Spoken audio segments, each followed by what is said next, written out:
Makadi muri yeZimbabwe. Yes, tiri kusangana kazvakare muchirongwa huchipasana nyuchi, chirongwa chatinokuunzirai vaimbi veZimbabwe kunyanya vari kuuya vatsva.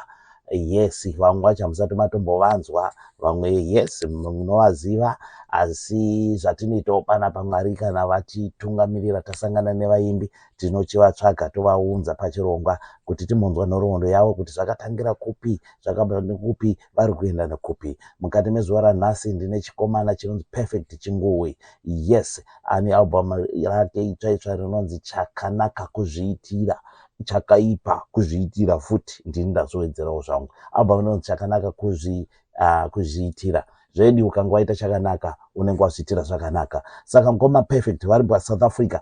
Ini ndiri kuno zvangu South East of England, Desert Studios paZimnet Radio yamunobata pa www.zimnetradio.net. Yes, sondo rega tinenge tichikupai muimbi. Saka tinoda kuti tipinde paalbum ravo, patinoda kuti tikupei kambo kekutanga. Yes, ndinoda kuti ndikupei kambo kanonzi andiko zviaka. Ndinoda kuti nditange nekambo kanonzi Love yomuZion. Yes, rudo rwomuZion. Regai tinzwe kuti maZioni vanopa rudo rwakaita sei. Muri yeZimbabwe munodadisa. Huchipasana nyuchi chirongwa chichange chapa channel yedu paYouTube yakanzi Mafaro Huchi. Subscribe, like and share zviende kumberi. Saka regai tikanzwe kambo kanonzi Love yomuZion.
nzeve dzenyu hadzitsve takataura simi yamuteerere hakuna rudo rwechokwadi runoshandiswa dziviriro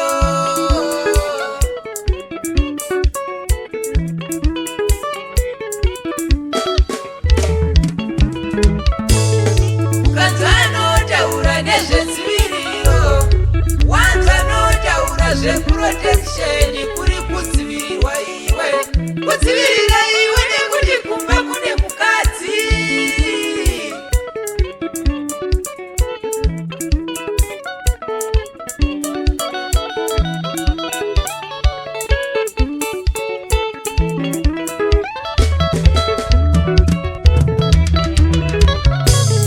ungamuvimba here murume wavatorera mumwe mukadzi ungamuvimba here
kambo kari kubuda mudariro ndo Canons Love Muzioni kubva paalbum chakanaka kuzviitira chikomana perfect chinguwe anova artist wedu wezuva ranhasi pachirongwa kuchipasana nyuchi makadiko ndodaira kuti maitirwa zvakanaka nekambo Canons Love Muzioni.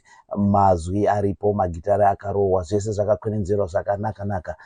Tichati tatifambei pamberi apa muchazonzwa kuti zvakatanga sei kwenenzera izvi vakomana vakabva vazvigona sei izvi, nekuti vashoma vazhinji vaimbi vanobva vabuda vane very quality production sezvakaita iyi. Hai matoita kunge seasoned artist chaiye right.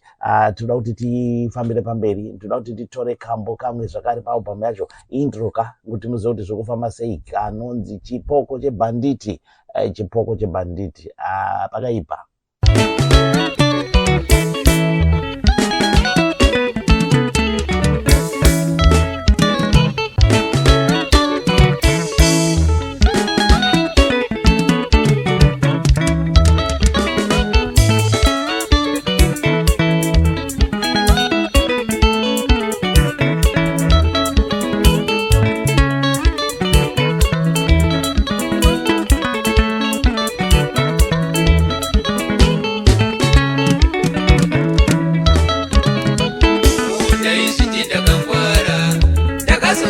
Sekuru wangu hanzvadzi yamai vangu ndichiti vandibata chibharo nyamba vasina ndabatwa nepfungwa dzekuvabvisa pamba.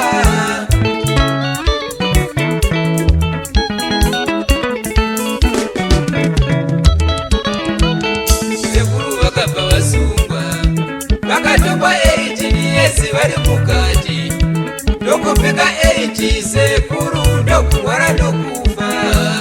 Chinhu chimwe chakandirwadza musi wavakafa vakandieneka vachifira muuranda.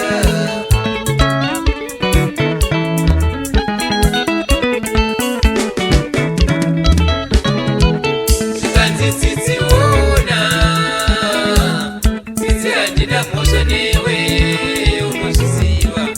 Tsitsiona ndave kufira muuranda ine ndisina mhaka. Tsitsiona tsitsizvibvudze kana ndikafa upenyu hwako uchaenda nepi? Wotsitsi ndichakubata nemwoyo.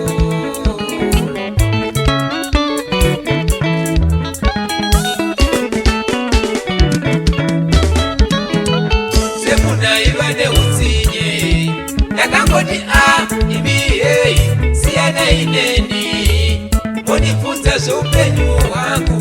Pane pamakambosangana nawo here uchibvunza nzira? Ndakakanganisa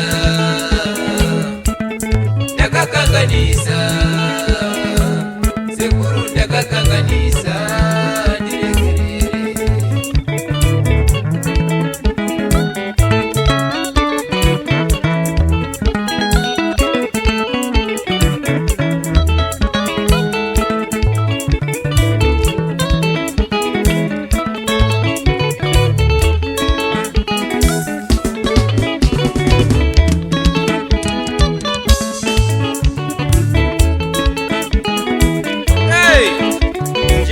Vashoma muviri ndounoripa nai. Chakanaka kuzviitira nechakaipa kuti kuzviitira. Don't perfect chingui mwana wembai mwenezi mazetesei wari munhu ane mhino yechirungu. Rai vana.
vabereki rairai vana vachikura muchipota muchivatengera zvitori vazive zvokutambisa kwete mwoyo yevanhu kuti pavanozokura chero mukange mafa vazive zvokutambisa kwete upenyu hwevanhu vachisungisa vanhu vasina mhosva vachiuraisa vanhu vasina mhosva nekungoramba vanhu murudo sina chikonzero.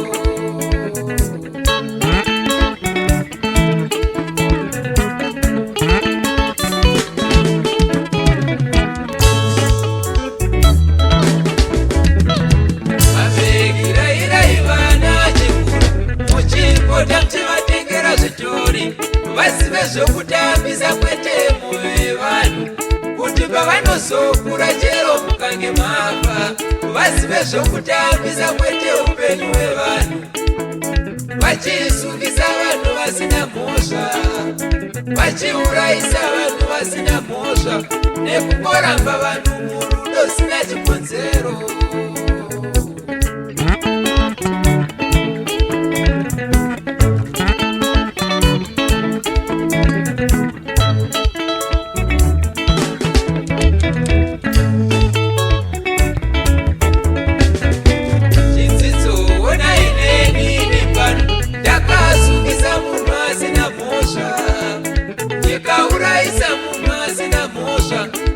Zvondifukira varume handiwani hope chikarara nouya kuhope wondiita mukadzi zuva nezuva chiboko chepanditi chandishungurudza.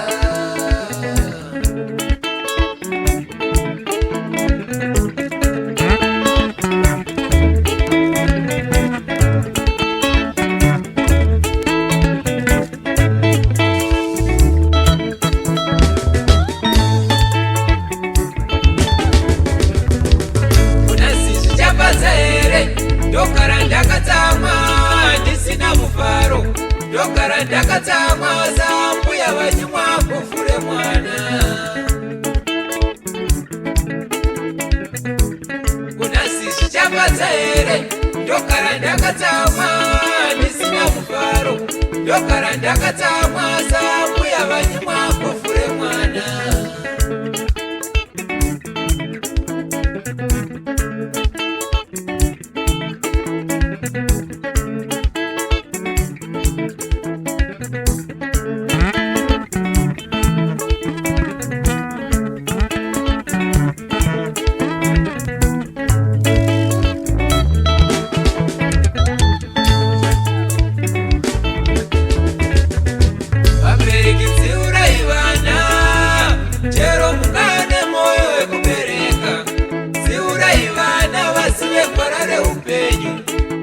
Musavasiye vachiita zvisina basa zvinhu zvisingashandi ngemazamu echirume.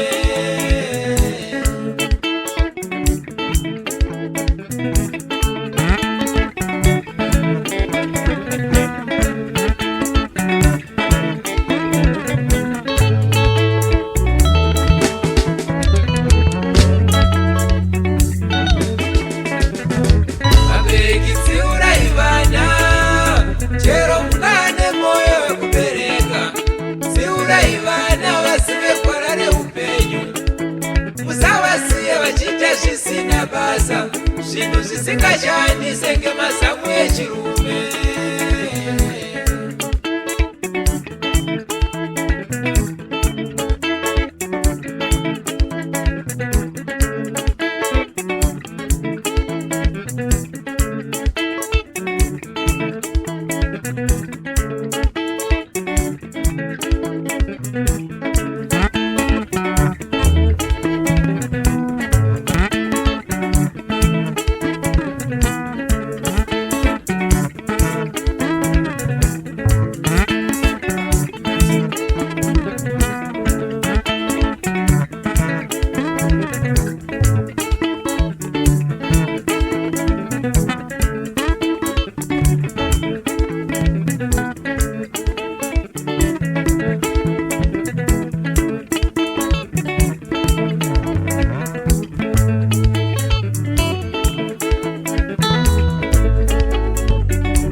mhuri yezimbabwe kune vari kutibata vese tiri pachirongwa huchi pasina nyuchi mukati mezuva ranhasi. Ndiri muSouth Africa namukoma Perfect Chinguwi. Album ravo rinonzi Chakanaka Kuzviitira. Ndakupai mbiri masongs mairi kubva paalbum ravo kwakuchiitira kuti vasati vanzwa nezvavo makunzwa kuti Muchindo uyo anofamba sei, album racho rakamira sei. Ndarova mhanzi mbiri inoti Love yemuZioni na Chipoko Chibhanditi. Mhanzi dzakanaka idzi, dzine rudzidziso rwakakura zvakanyanyisa. Handichapinda mazviri nekuti tichazovabvunza kuti vatipe kuti zvii zvavaida kuti vadzidzise kana kuti vayambire kune vanhu mudzimbo idzi mukufamba kwatichaita nechirongwa. So zvakuchitipa mukana wekuti mukoma Perfect vaready, inini ndaredi. Tiri kuno kuzvangu inini South of England, DZ Studios paZimnet Radio. Munotibata pa www.zimnetradio.net. Yes, chirongwa chichange chapa YouTube zvakare pamafaro huche. Moita subscribe, moita like nekushare kuti zviende kumberi. Ngatisupport nei vana veZimbabwe. Ndozvatinokwanisa kutongoitawo chete izvozvo izvi. Muyimbi wedu, we can support him in any form of support you can think of, monetary, kumutengera magitare kana kungoshare futi manzi yawo. Chatiri kuda ndechekuti zita rifambe, munhu azivikanwe kana kuendawo kumashows kwavanenge vachipinda. Mukoma Perfect, chirongwa chadziya, tadziisa dariro, vanhu vakukuzivai. Album iro rakatakura 7 tracks, saka tichafamba nadzo mhanzi dzacho dzese, tichatry kuti dzikwane pachirongwa chanhasi. And tirova tarova kusvikira pekupedzisira, hatidambureba. Right, Mukoma Perfect, ungade uchingamidza vateereri here mobva matongobva mapinda munanga ruvanzi motibatisa kuti anonzi Perfect ndiani, makakurira kupi, kumushande kupi, tofamba takadaro. Makadiko muri Zimbabwe kumatima nenyika kwese kwamuri uko vatsigiri vemimhanzi. Zita rangu ndinonzi Perfect Chinguwi mwana waimbai kana kuti King Mwenezi. Ndinoimba musambo wesungura. Munhu anonzi Perfect mukomana akaberekerwa muChiredzi kuchipatara cheMedical Center kuIpo Valley. Asi kumusha kwedu tinobva kuMwenezi, ndo kumusha kwedu. Uyezve izvo zvinezvi tinogara kuSouth Africa, ndo kwandiri kunoku, ndo kwandinoitira futi zvemimhanzi ndiri. Ndinogara paMidway Limpopo neMpumalanga kunonzi Groblersdal, ndo kwandiri kokoko. I think makilometers mashomanana kuti tisvike muPretoria. Ndo kwandinogara ikoko, uye ndo kwandinoitira zvangu zvemimhanzi ndiri kunoku kuSouth Africa.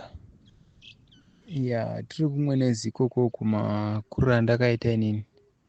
Ndakazvarwa mumhuri yakati kurei zvayo asi isina kukwirira. Uye ndiri last born mumhuri yekwedu iyoyo, zvokuti hapana zvapo mumwe akamboita nhoroondo yekunzi akamboimba kwedu. Ndini chete ndangoita munhu wekuti ndakatongotanga nezvekuimba izvozvizvi. Uye ndo pandoonawo senge ndikakwanisa kuwanirwa mukana ndikapusha ndakadaro, sezvo ndo pandoona senge panogona kundiraramisa ipapo, ndisingazoziviwo zvangu kuti ma-outcomes anenge akamira sei kuvatsigiri vanotiteerera uye vanonzwawo mhanzi dzedu nenguva, kana kuti vanondipawo nzeve vanenge vachinzwa sei. Asi ndo pandingati inini ndo chipo chandinototi ndo chandiri kufamba nacho mulife yangu pari zvino izvo zvinezvi, ndo zvandiri kuita. Saka ndo pandingati zvangu ndizadzise panyaya yenhoroondo yekukura. Uye zvekuimba izvi ndakazvitanga 2000 rega ndingoti kutanga kupinda mufield yekuti ndakutanga kuti ndakuita zvemimhanzi. Ndatanga kuzviita 2011 pandakanga ndiri muHarare. Tatanga chimboita zvemadance group izvozvizvi, but shure yangu dangosvika futi kumabhendi, bhozi ndo shuviro inenge nemunhu wese. Saka kubhendi ndakazotanga kushanda na mukoma Gift Amuli. Vakawanda vanovaziva. Ndikabva ipapo futi ndikamboshanda na Energy Mutodi. Kuma mabhendi mazhinji takasvika. Kune mamwe andisingakwanisi kuti ndingataura akati wandei mabhendi achanozonyanya kuwanda. Nekune mamwe futi mahombe takasvika tichitsvaka mikana yekuti tingadai tapinda but hazvina kuzadzikiswa. Saka ndo kumwe kuzadzisawo jeni yangu yemusic matangira ndakaita kubva 2011 tina mukoma Gift Amuli kusvika 2000 taimboita senge break and then tombodai but kubva 2013 kusvika 2011 kusvika 2013 ndakambokwanisa kushandira mabhendi maviri andambomention ayaya kwa Gift Amuli nekwa Energy Mutodi. Mhuri yeZimbabwe kune vari kutibata pari zvino. Yes, tine muyimbi. Yes, perfect chinguwi. Yes, hanzi King Mwenezi. Ngomwenezi ikoko kune English yandakambokurukura nayo futi. Ya kune burwa mabhendi vanorova zvakaipa. Mukaenda pa YouTube papa mukatsvaga munogona kuawana. I still remember zita rawo asi handicharitaura nekuti harinei chirongwa chatiri kuita, asi ndinoda kuti kumwenezi kune vaimbi vanogona. Yes, mukoma perfect vati panhoroondo yeupenyu hwavo, kwavakaberekerwa nematangira zvakaita nevaimbi vavakaima navo. Yes, kwa mukoma Gift Amuli, yes, vataura nekwa Energy Mutodi kuti ndokwavakambosenza. Tinoziva kuti vazhinji vaimbi vese vane kwavanotobva kune kwaakatangira. Saka it's always good kupa an acknowledgement kune vanenge vakakuita sei vakakuyambutsawo kusvika paunenge wasvikapo. Azvizoda kuzoita kunge munhu wakabva wazvitangira wega. Saka toda kuti titende izvozvo. Nhoroondo yakatikoshera kuti tizive vaimbi vedu. Rega tifambire pamberi. Munonyora sei dzimbo mukoma perfect?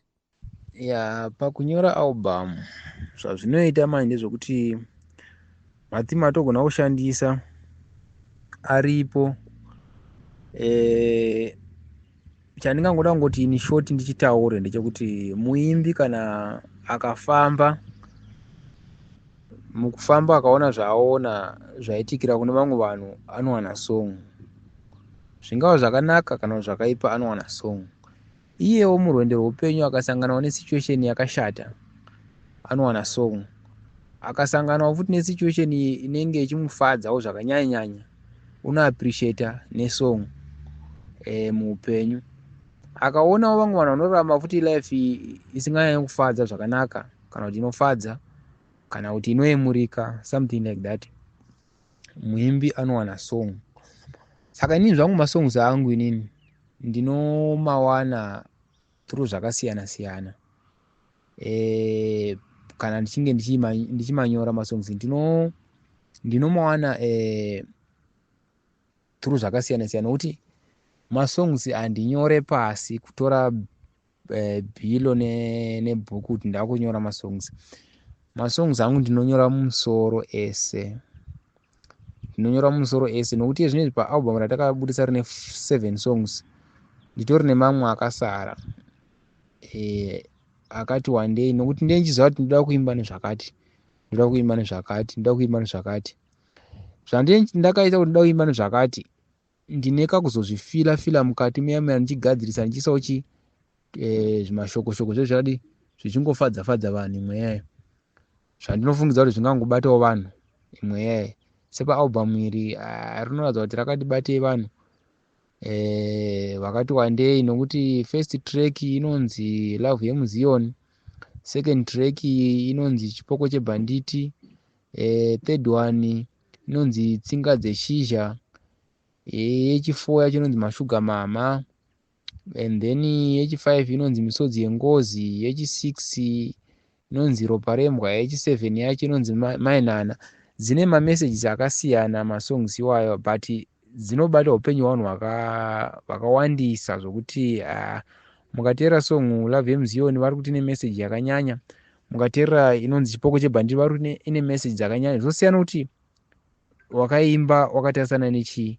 Saka ndinonyora masongs ndichizviudza ndoda imba zvakati, asi ndikazoona kuti zvimwe zvandifadza ndisati ndapedza mamwe masongs andanga ndakatoti ndoda kuzvimba, ndototi iyi ndoda kuti itoita song, saka ndomanyora ndinoita masongs inini. Regai titende Mwari nekukupai chipo chekuti mhanzi dzenyu dzese dziri mumusoro, hapana pamunonyora pasi. Mhuri yeZimbabwe, isusu sevashamarari tinenge takurukura nevaimbi kudai, ndozonge ndakutaura umwe musi wamwe vanhu munogona kutofunga kuti ndikusona mabhodhoro, osha kuti ndoti Mukoma Perfect havatombonyora pasi dzimbo dzavo dzese dziri mumusoro. Vanhu unotanga kuti but it's not possible, but muno kusinzira mega kuti muimbo watinaye nhasi havanyore pasi, dzese dziri musoro. Zvinotongoitwa naMwari chete, vanopa vanhu zvipo zvakasiyana siyana. Tinoda kuti tizvitende, rambai makadaro. Saka regai tione kuti panyaya yemagitari apa, kutanga chaiko kubata magitari, makatanga kubata bhanjo here rekuking iri riya kana kuti zvakafamba sei, uyezve ndiani akazokudzidzisai manotsi kubata tintintintinti. Ya inini hangu zvakandiitira kuri handina kumbokwanisa kuti ndizvikwanise, asi kune vanhu zvigona. Saka tipirei baba muri yeZimbabwe, tiri pachirongo uchipasana nyuchi. Yes, dzokoro ine simba paZimnet Radio, munotibata pa www.zimnetradio.net nguva yese 365 days 24/7. Haizorore repe nyuro ineyi, haizorore, tinenge tiripo chete kutandadza imimi wherever you are mudiaspora. Ini ndiri best zvangu South East of England, kuno kuDZ Studios. Toda kuti titende Mwari vanotigonesa. Saka tipirei tinzwe kuti pamagitara apa zvakatanga sei kutanga kunyatsobata nekudzidzira. Makangozvipuwa ufuti here kungobata makutoridza? Pagitari manje apa, gitari zvandakaita mane zvokuti ndichikura ndaishaya mukana wekuridza gitari zviri nyore, nenyaya yekuti mudhara wanga asinganyanya kufarira zvese zvokuti hanzi munhu ungambonzi unoridza gitari. Anga ari munhu wekuti nekufa kwaita mamusicians nguva yaye, zvaitongonzi hazvinyatsokuva nechimiro. Saka ndaiti kana ndikagadzirwa gitari rinotonyatsorira zvakanaka nevaikwanisa kugadzira, ndo kana pangoita something yekuti ndazonguva semwana unogona kungowakanganisa pamba, gitari rero ndaisatozoriwana, raigona kupiswa kana kutyorwa. Saka zvakanditorera time kuti ndinge ndichiti ndiri ndega ndakakwanisa kuridza gitari. Pandazoona kufamba kwenguva manje 2010-11 ndakazokwanisa kujoina mamusicians akaita sana Mukoma Gift Amuli. Mungonyatsoziva kuti uri mubhendi mugroup, mazuva acho wandaita zvokungoimba nekutamba. Saka uri mubhendi mugroup zvakawanda zvaunodzidza. Ndakazokwanisa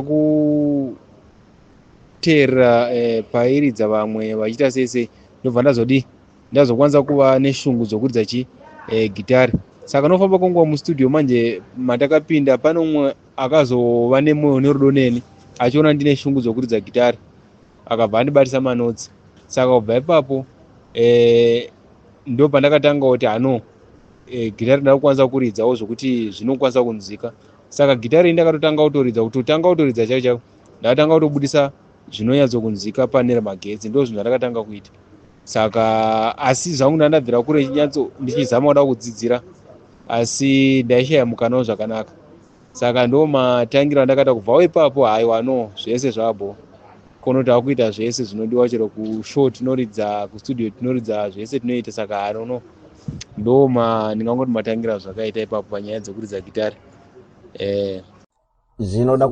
Zvinoda kutendwa izi.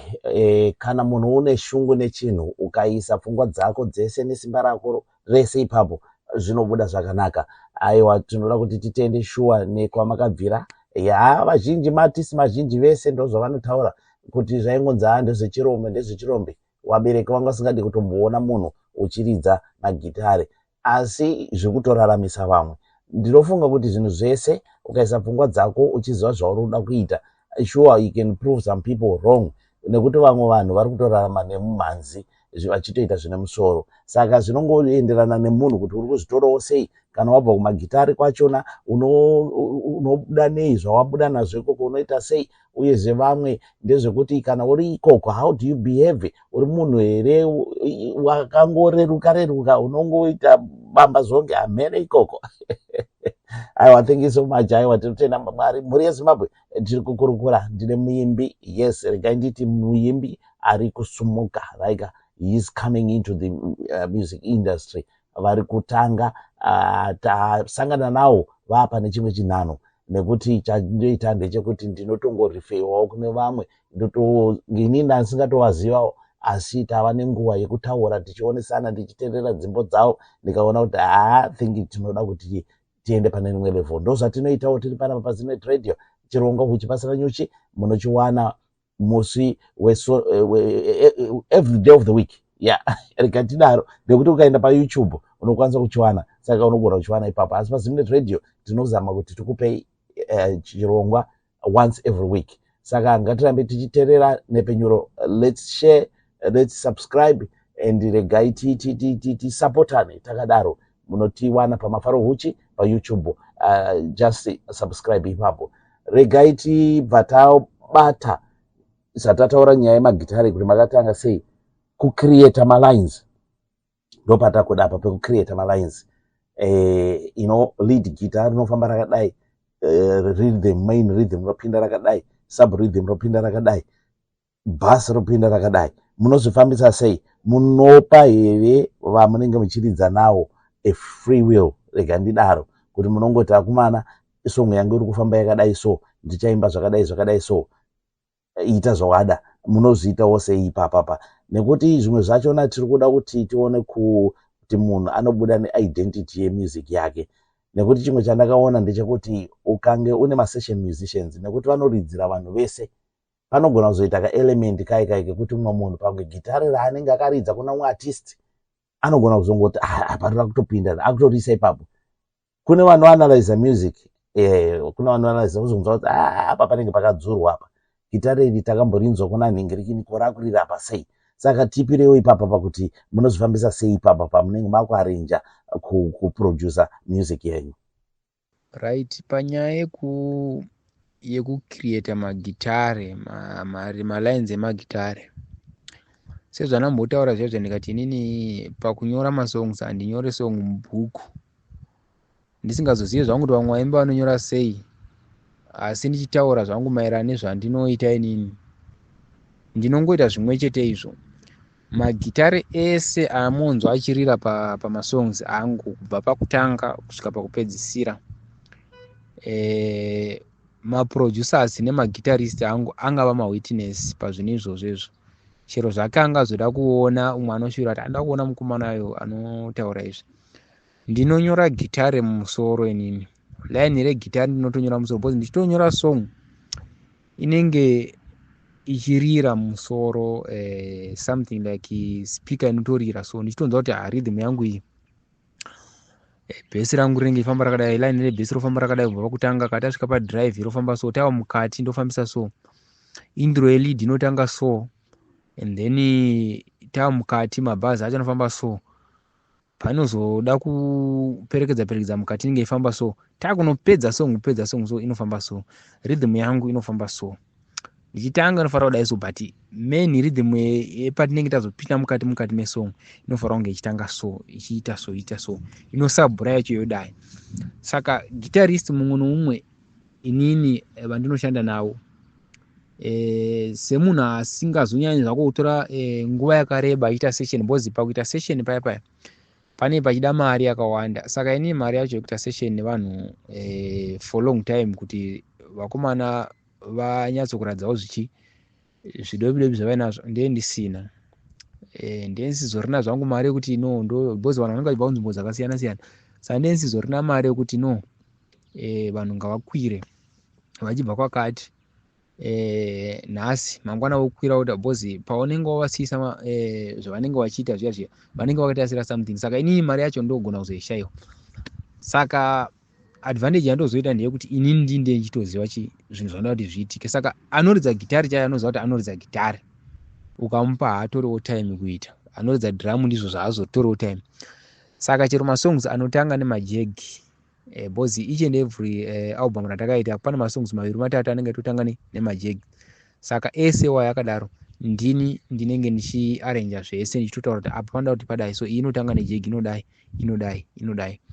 Saka ndinotopa munhu anoridza gitari kuti iwe ridza so nemuromo, marhythm ndinoridza zvangu inini, but lead nebass nedrum ndine mandinopa. Madrums ndine pandinorecorda madrums, mamwe masong 2-3 ndine pandinorecorda inini, kana ndikanyatsoona kuti apa hapana kufamba zvakanaka. Asi chandinoita manje ndechekuti ndinopa inini vanhu vandoshanda navo kuti zvivaitire nyore navo, because kazhinji kana ukati unoda kungoti vanhu vangocreata, kazhinji ukada kuti unoda kuti vanhu vangocreata zvavanocreata according zvaunoimba iwewe, vamwe vacho manje sezvo magitarist mamwe atinoshanda navo aishanda nevanhu vakawanda, vanogona kuda kuzoridza zvakada kufanana nezvekwanhingi. Handingamboti vanozoridza vanhu zvisinganakidzi, vanoda kuridza zvinenge zvakada kufanana nezvekwanhingi. Zvinozova zvinhu zvokuti vanhu vanozoti izvi takambonzwa, saka vanhu vakanzwa zvinhu zvavakambonzwa havangambozozviteereri. Ndizvo zvandino avoida inini. Saka inini music yangu inofanira kufamba ichinyatsonzwa kuti izvi zvinhu zvinyuwani izvi, ndo zvandinoshuvira dai zvaitika, ndo zvandinotoita. Saka ndo mashandiro andinoita inini panyaya dzekucreata magitars nekudidi. Ende vandoshanda navo vanototi izvi ndinoona senge zviri easy. Saka pakucreata malines emagitari ndinoita ndega zvese izvozvo, asi ini zvangu gitari andinoridza irhythm. Asi nokufamba kwenguva tiri kuzama kupusha, ndoridza zvangu magitari ese, asi pari panyatsonzwa kuti apa hazvibude zvakanaka, lead nebass handisati kunyatsokubudisa zvakanaka zvandinoshuvira dai zvaitika, asi ndinoridza zvangu. Saka nokufamba kwenguva ndichange ndiri munhu wekuti ndinenge ndichiridza bass kumashows, ndo zvandoda kuti ndinge ndichiita, kuitira kuti pakuzoimba apa ndisazopa confusion, nekuti zvinenge zvine kakuradza zveshuwa kuti apa panokodzera kudanza, apa panokodzera kudanza, musoro munenge wakabata ichiridzwa ichocho. I think panyaya dzemalines emagitari apo ndo zvandinofamba ndichiita inini chandingatoda kutaura kutenda Mwari vanovhurira munhu njere kuona kuti yes, how best can you improve yourself and how best can you be cost effective. Nekuti kutaura idi pamberi paJehovha, kekutanga kunzwa muimbi anoti ndo zvaanoita kuoperata achipa vanhu malines, and zvinobatsiridza kuti nguva yekupractiza inge iri shoma, nekuti shuwa ipapo muri right, nekuti pane dzimbo zhinji. Pane gurupu redu rehuchi pasina nyuchi pakamboita mazuva takanga tichitaura tichitsvaga dzimbo dzinenge dzine maelements ekuti gitari iri unonzwa kuti rakaridzwa nemumwe artist, ozorinzwa futi raridzwa naningi. Handizive kuti mhosva tingaipi ani, kuti masession artist here vekuti vanenge vazoti ini ndakamboridza tofunga pane mwedzi yakati kuti kana kuti makore akati last year man or whatever time, ozwa haiwa kunotsvaga kunoridza kune someone else.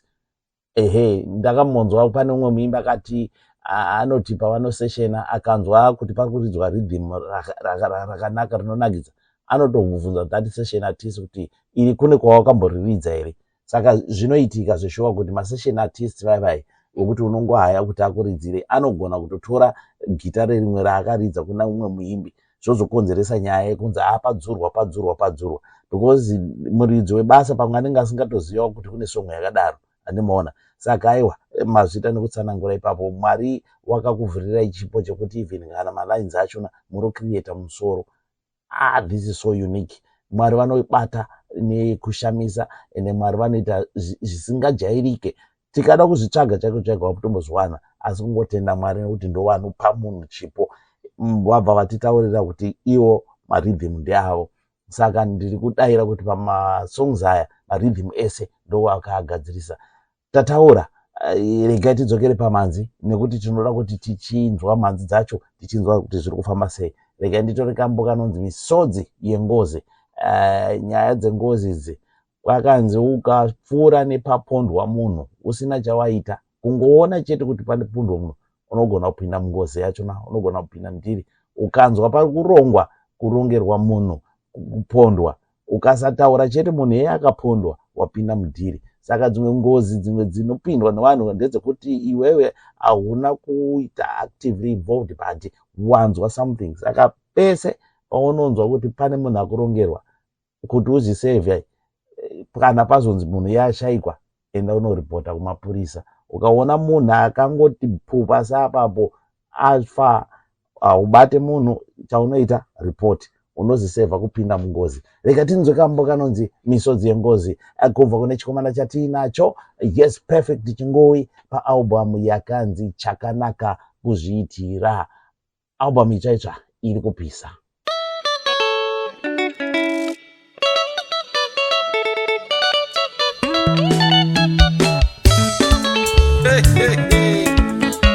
Seka namose rugare ukaziva isingadi unorarama zvakanaka.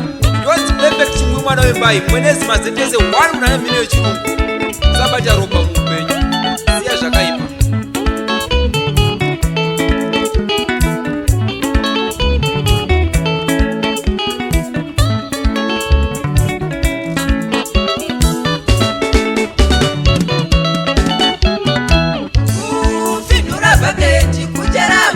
Tswanda uchati wandikona zvikona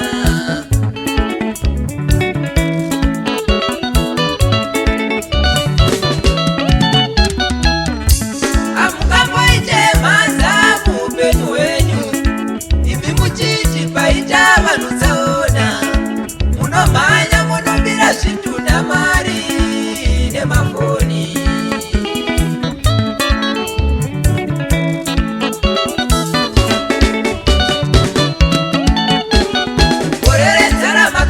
Mbambo dzakadzarwerwa mumuti neimwe chembere kuri kuzama kupandira vana vayo.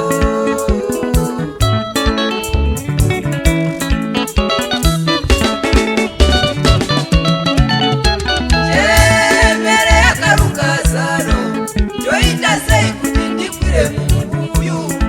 Sezvamunoziva madikanwi, mumuyu hausi nyore kukwira, unotsvedza uye muhumbe.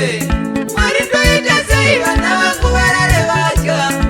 Yakatorambambo kurwera mumuti, ndiye katakata kukwira mumuti. Ndokukushumura mauyu mazhinji kwazvo, yava pedyo nekudzika. Chiripo-ripo ndokusvika vana vekwagwenga, ndokunyora zvavo mauyu echembere, ndokundogomora mbambo pamuti, ndokusiya zvavo vatuka chembere ndokuyenda.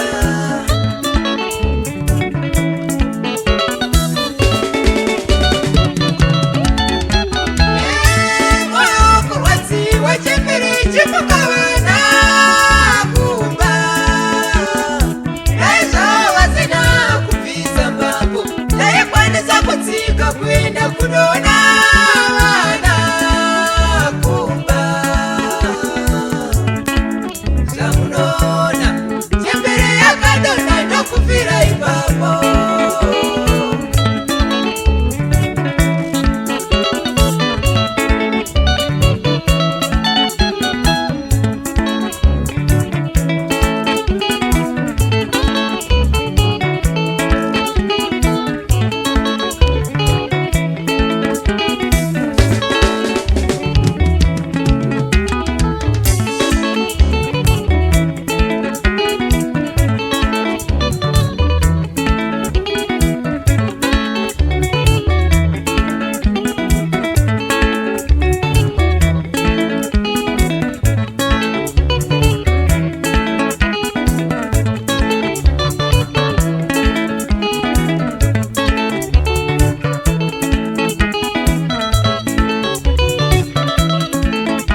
kutsvaka chapedza muri ndo pavanoudzwa kuti makapara ngozi muzara.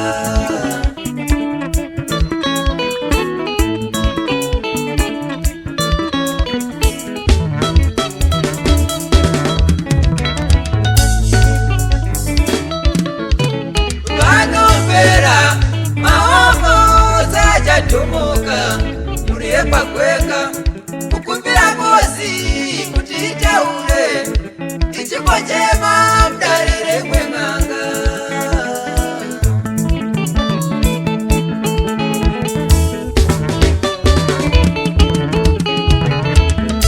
Yengozi yotaura muri yekwagweka makanyirwadzisa sei makasarudza kutora upenyu hwangu.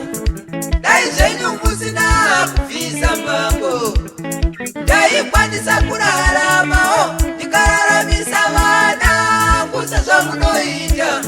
Zvino nhasi ndinongoda zvinhu zviviri, kana mukazvitadza endai munofa zvenyu. Muri yekwagwenga makandirwadzisa.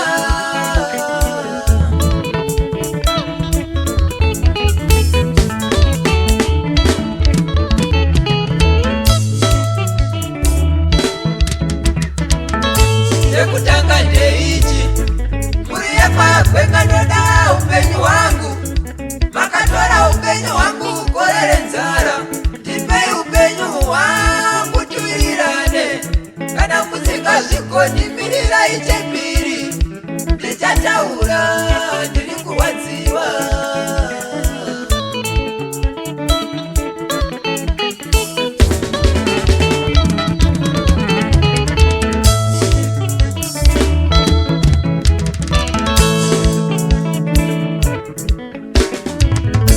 Chechipiri ndeichi, ndiripe ine mombe 100 nemwana asikana pamusoro. Kutonhodza misozi yangu yandinochema zuva nezuva. Kumusha kwedu kumwenezi ndichakutungamira imba kufamba.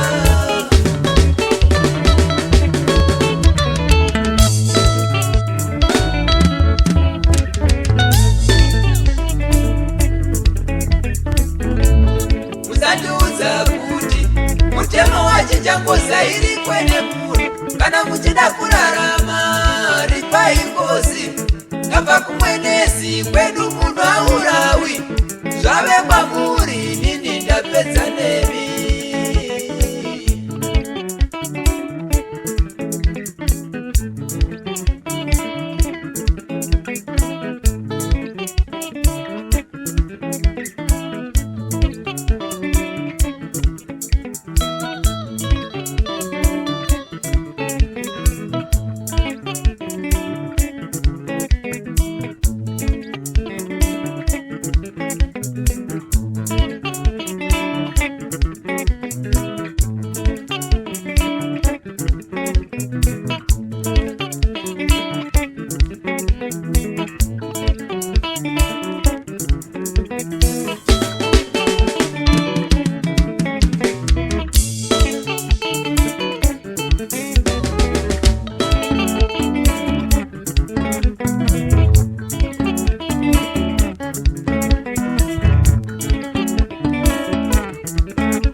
King Mwenezi muri kuvanzwa kambo kanonzi misodzi yengozi.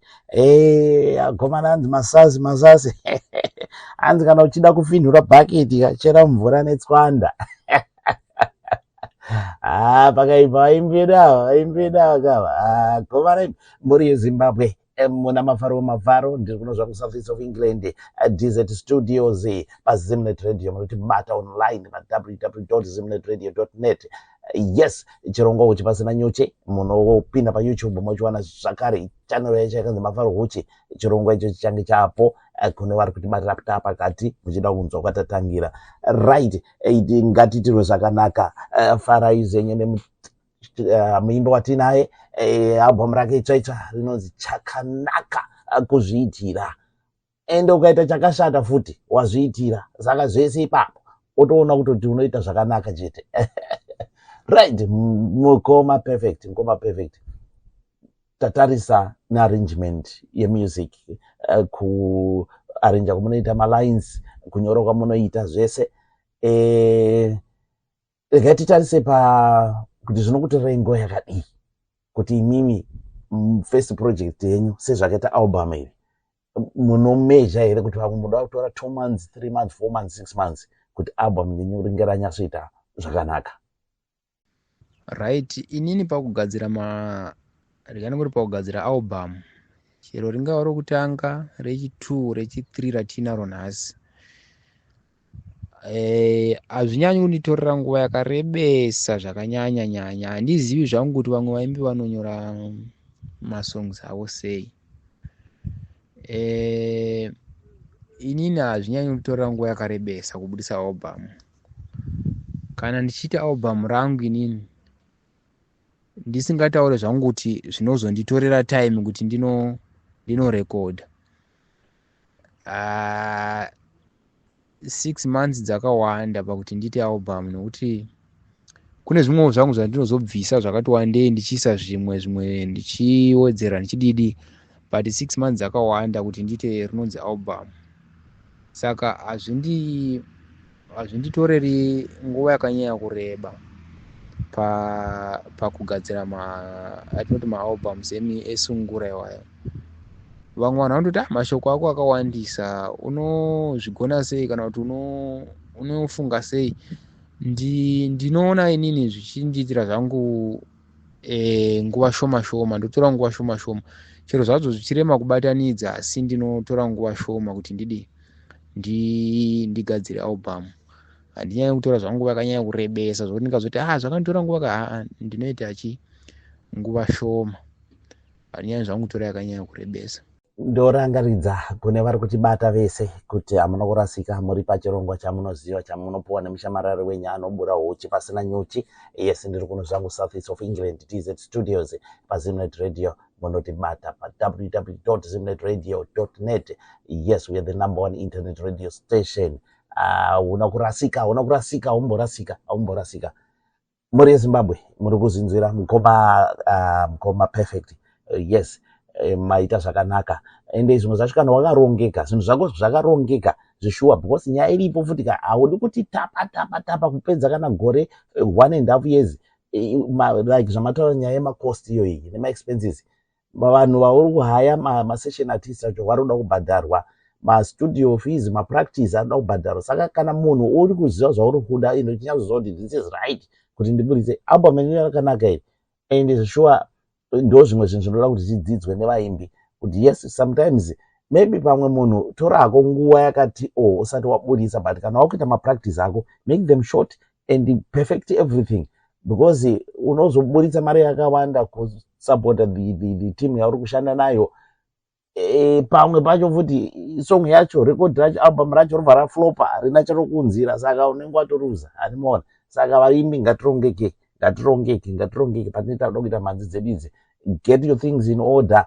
Kana uchinyora pasi, kana uchida kuti upe vanhu malines, have a target yekuti maybe pamwe in 2-3 weeks tikufanira kunge targeta. Ndikutaura hangu semunhu ari kunzwa nekuanalyza mafambiro ari kuita vamwe vaimbi. Handikwanisa hangu kuridza gitari, asi kana wanyatsobata vanonzi magitarist sekutaura kwaita mukoma perfect, munhu anonyatsoridza gitari ukamudza kuti ridza so, maybe within a few minutes atomaster kwariri kuenda nekwariri kubva. Saka vaimbi ngatirongeke, ngatiregei kubva tati tapa muradanura wokuradanura kuti amheno kuti amheno, pamwe munoita 4 5 6 7 months muchipractice kana song 1.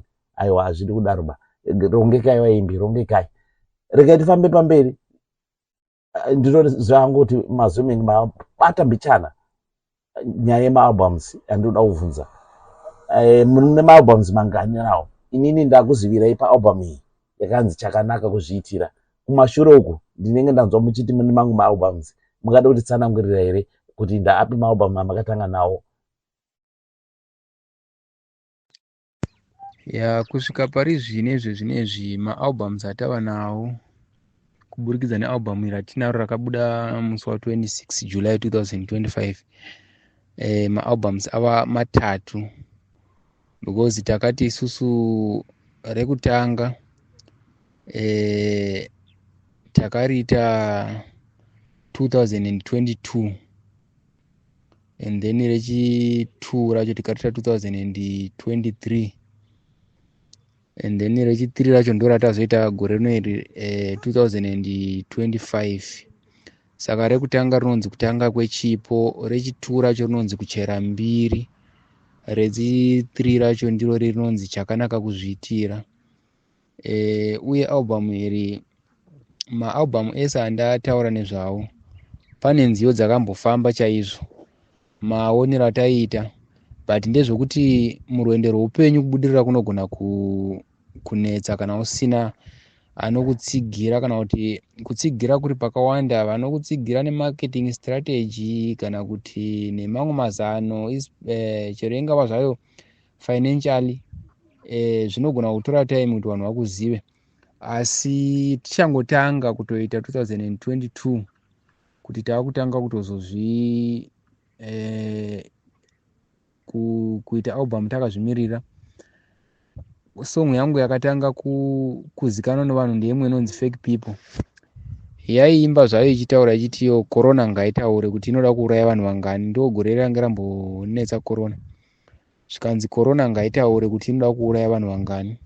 Kana yataura toipa varume vese vanofeva. Ndo zvakaita senge zvakati farirwei nevanhu, ikambofamba song iyoyo. And then 2023 tikaita album rinonzi Kuchera Mbiri, ndo rinana song yakambofamba chaizvo, inonzi Chechi Yamacheso. Ine mamwe lyrics echirungu atakaisa ipapo. Saka yakafamba zvokuti taiona chero pangava pa social media yaitendera zvakanyanyisa. Yakafamba. Taiona chero nevasingazivi sungura vaitoitamba vachiteedzera ipapo patataimba nechirungu. But song yacho yese yainzi Chechi Yamacheso, ende ndo itori title first track pa album iroro rekuchera mbiri. And then in 2025 rino iri ndo rataita album ronzi Chakanaka Kuzviitira, rakatakura 7 songs. Mamwe ese aitaingoita 6 songs asi rine 7 tracks. Zvakaitika ndezvokuti tada kurikota album pana January gore rino ra 2025. Saka takazorohwa nenyaya dzemari, tikatadza kukwanisa kubhadhara ma-guitarist ne-studio same time, semunhu anenge achingoita zvinhu zvari 1. And then ndikabva ndangoti sezvo tatagadzirisa zvedu sleeve redu rokuradza vateereri kuti mhanzi dzedu dzichange dzakamira sei, tabva tangotora 1 song imwe inonzi Mashuga Mama yakagara pa number 4. Tikabva tichirega tange tarekodha iyoyi kuitira kuti vateereri sezvo vachinge vachigara vachibvunza kuti mava papi nemhanzi vasazoora mwoyo, tikambovapa iyoyo kwezvimwedzi 2-3 zvadarika, ndobva tazoti July uno ndobva tati chirega chitinozadzisa album riya yatiwane album redu rikwane. Saka pakuzonozadzisa album riya semunhu anenge agara zvangu ndine masongs akawandisa ndinonyora, ndabva ndangoti chirega ndichiedhera imwe tinorekodha dziri 6 then pakurikota zi6 papapo kuzobatanizana neya tambotanga kuita takazobuda apa tiine 7 tracks ndo zvakakonzesa kuti tiite 7 tracks but zvedu yatakazoedhera yacho vanhu vari kuratidza kuifarira zvakanyanyisa futi. Saka inyaya yekuti paalbum iri rakatakura 7 tracks, umwe nomwe ane mapoints esong yake kunyanyanya vari kuuya kuzokomenda because takaita 2 albums kumashure but macomments andiri kuwana this year akati siyanei and ndinonyatsokunzwisisa kuti sei akati siyanei because iko zvino ndo patiri kureceivawo something like zvimari kubva kune vamwe vanhuwo vanenge vanzwawo tsitsi since tatanga kudi kurekodha. Saka toona senge zviri nani pamashandiro atiri kuita through takatarisa zvedu kuma-albums maviri atadarika kusvika pane rino nokuti macomments atiri kuona nezviri kutoitirawo vanhu zvanga zvisati zvamboitikawo ndo patakukwanisa izvinezvi kuwana 1-2 kuvanhu vanenge vane mwoyo wekupa une rudo vatingo appreciate zvakanakawo zvavanenge vanzwa. Ndingangoti zvedu ndo mashandiro akaitika kubva pamashure apo kusvika pari nhasi. Then ndouya panyaya yemaguitarist ebhendi apo. Pamabhendi members anenga bhendi rangu harisati nyatso kumira zvandinoda inini nekuti zvandinoshuvira dai zvava pabhendi hazvisati zvakwanisika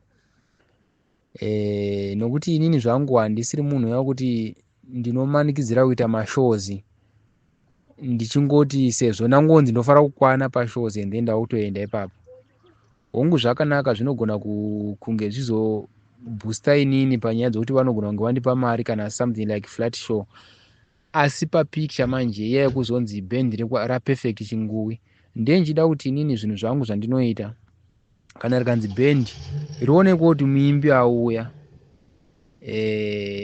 kwete kuti pane vanhu vanoridza magitari vauya, panda kunzi muimbi auya through pakuti inini chokutanga ndoda bhendi riri smart rokuti kubva kumadhancers vanoratidza kuti zveshuwa madhancers epabasa, magitarist vanoratidza kuti magitarist epabasa, inini muimbi wacho inini ndoratidza kuti zveshuwa ndauya kuzoshandira vateereri vemimhanzi nokuti chonzi muimbi zveshuwa kwa uchiimbirawo vanhu unofanira kunge uchiremekedza vanhu. Kuremekedza vanhu pamuimbi kunotangira pakuvapfekera zvakanaka samuimbi zviri different uye zviri smart, wopfekedzawo vaunoshanda navo zvakanaka, mova vanhu vokuti makapractice makaseshena zvinenge zviri correct zvakanaka.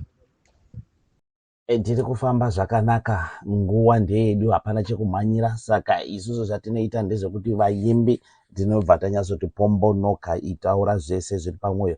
Mukoma Perfect wanga wabva azototaura zvemabhendi members zvanandinoda kuti ndibvunze, saka aiwa hapasina chekubvunzira apa kuti bhendi ravo rakamira sei, uyezve wabata zvimwe zvemashows. Ndo wanga uri futi mumwe mubvunzo wangu kuti pamashows muri kuita here, munoprepare sei? Saka vabva vazvibata futi, asi regerai ndibvunze kuti music yenyu manzi muri kuzama kuti ipromoteke sei, zvakakumirirai sei, and muri kuisawo here kuma websites emusic akati one day, because zvako kunowanika manzi kokuti vanhu vanokwanisa kudownloada maregister ikoko, vanenge vadownloada munozowanawo muchi chouwiri from there. Saka mungade kuwedzera here ipapa nekuti batisa a little bit more futi panyaya yemashows.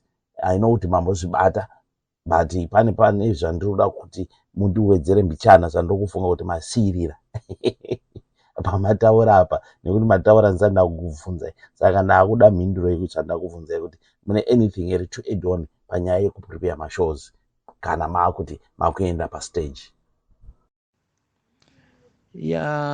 Panyaya yemashows pachiri kupota gaka nenyaya yezvanambotaura kumashure izvo ndikati ndesingadi kuti nditore machances pandinoda kunoshandira vanhu paya. Saka pandinoti ndawana flat show ndinoedza nepanogona napo nditange ndakumbira vanenge vatipa show kana vachikwanisa kubatsira kana kuti inini kutotora muhomwe then ndochenedza vandoshanda navo vakomana vaya and then tozobuda sebhendi toenda kunoshandira vanhu. Saka handisati zvangu ndafarira kutora magedhi inini ndinoshanda izvo zvinezvi tichiri kushanda nema-flat shows. Saka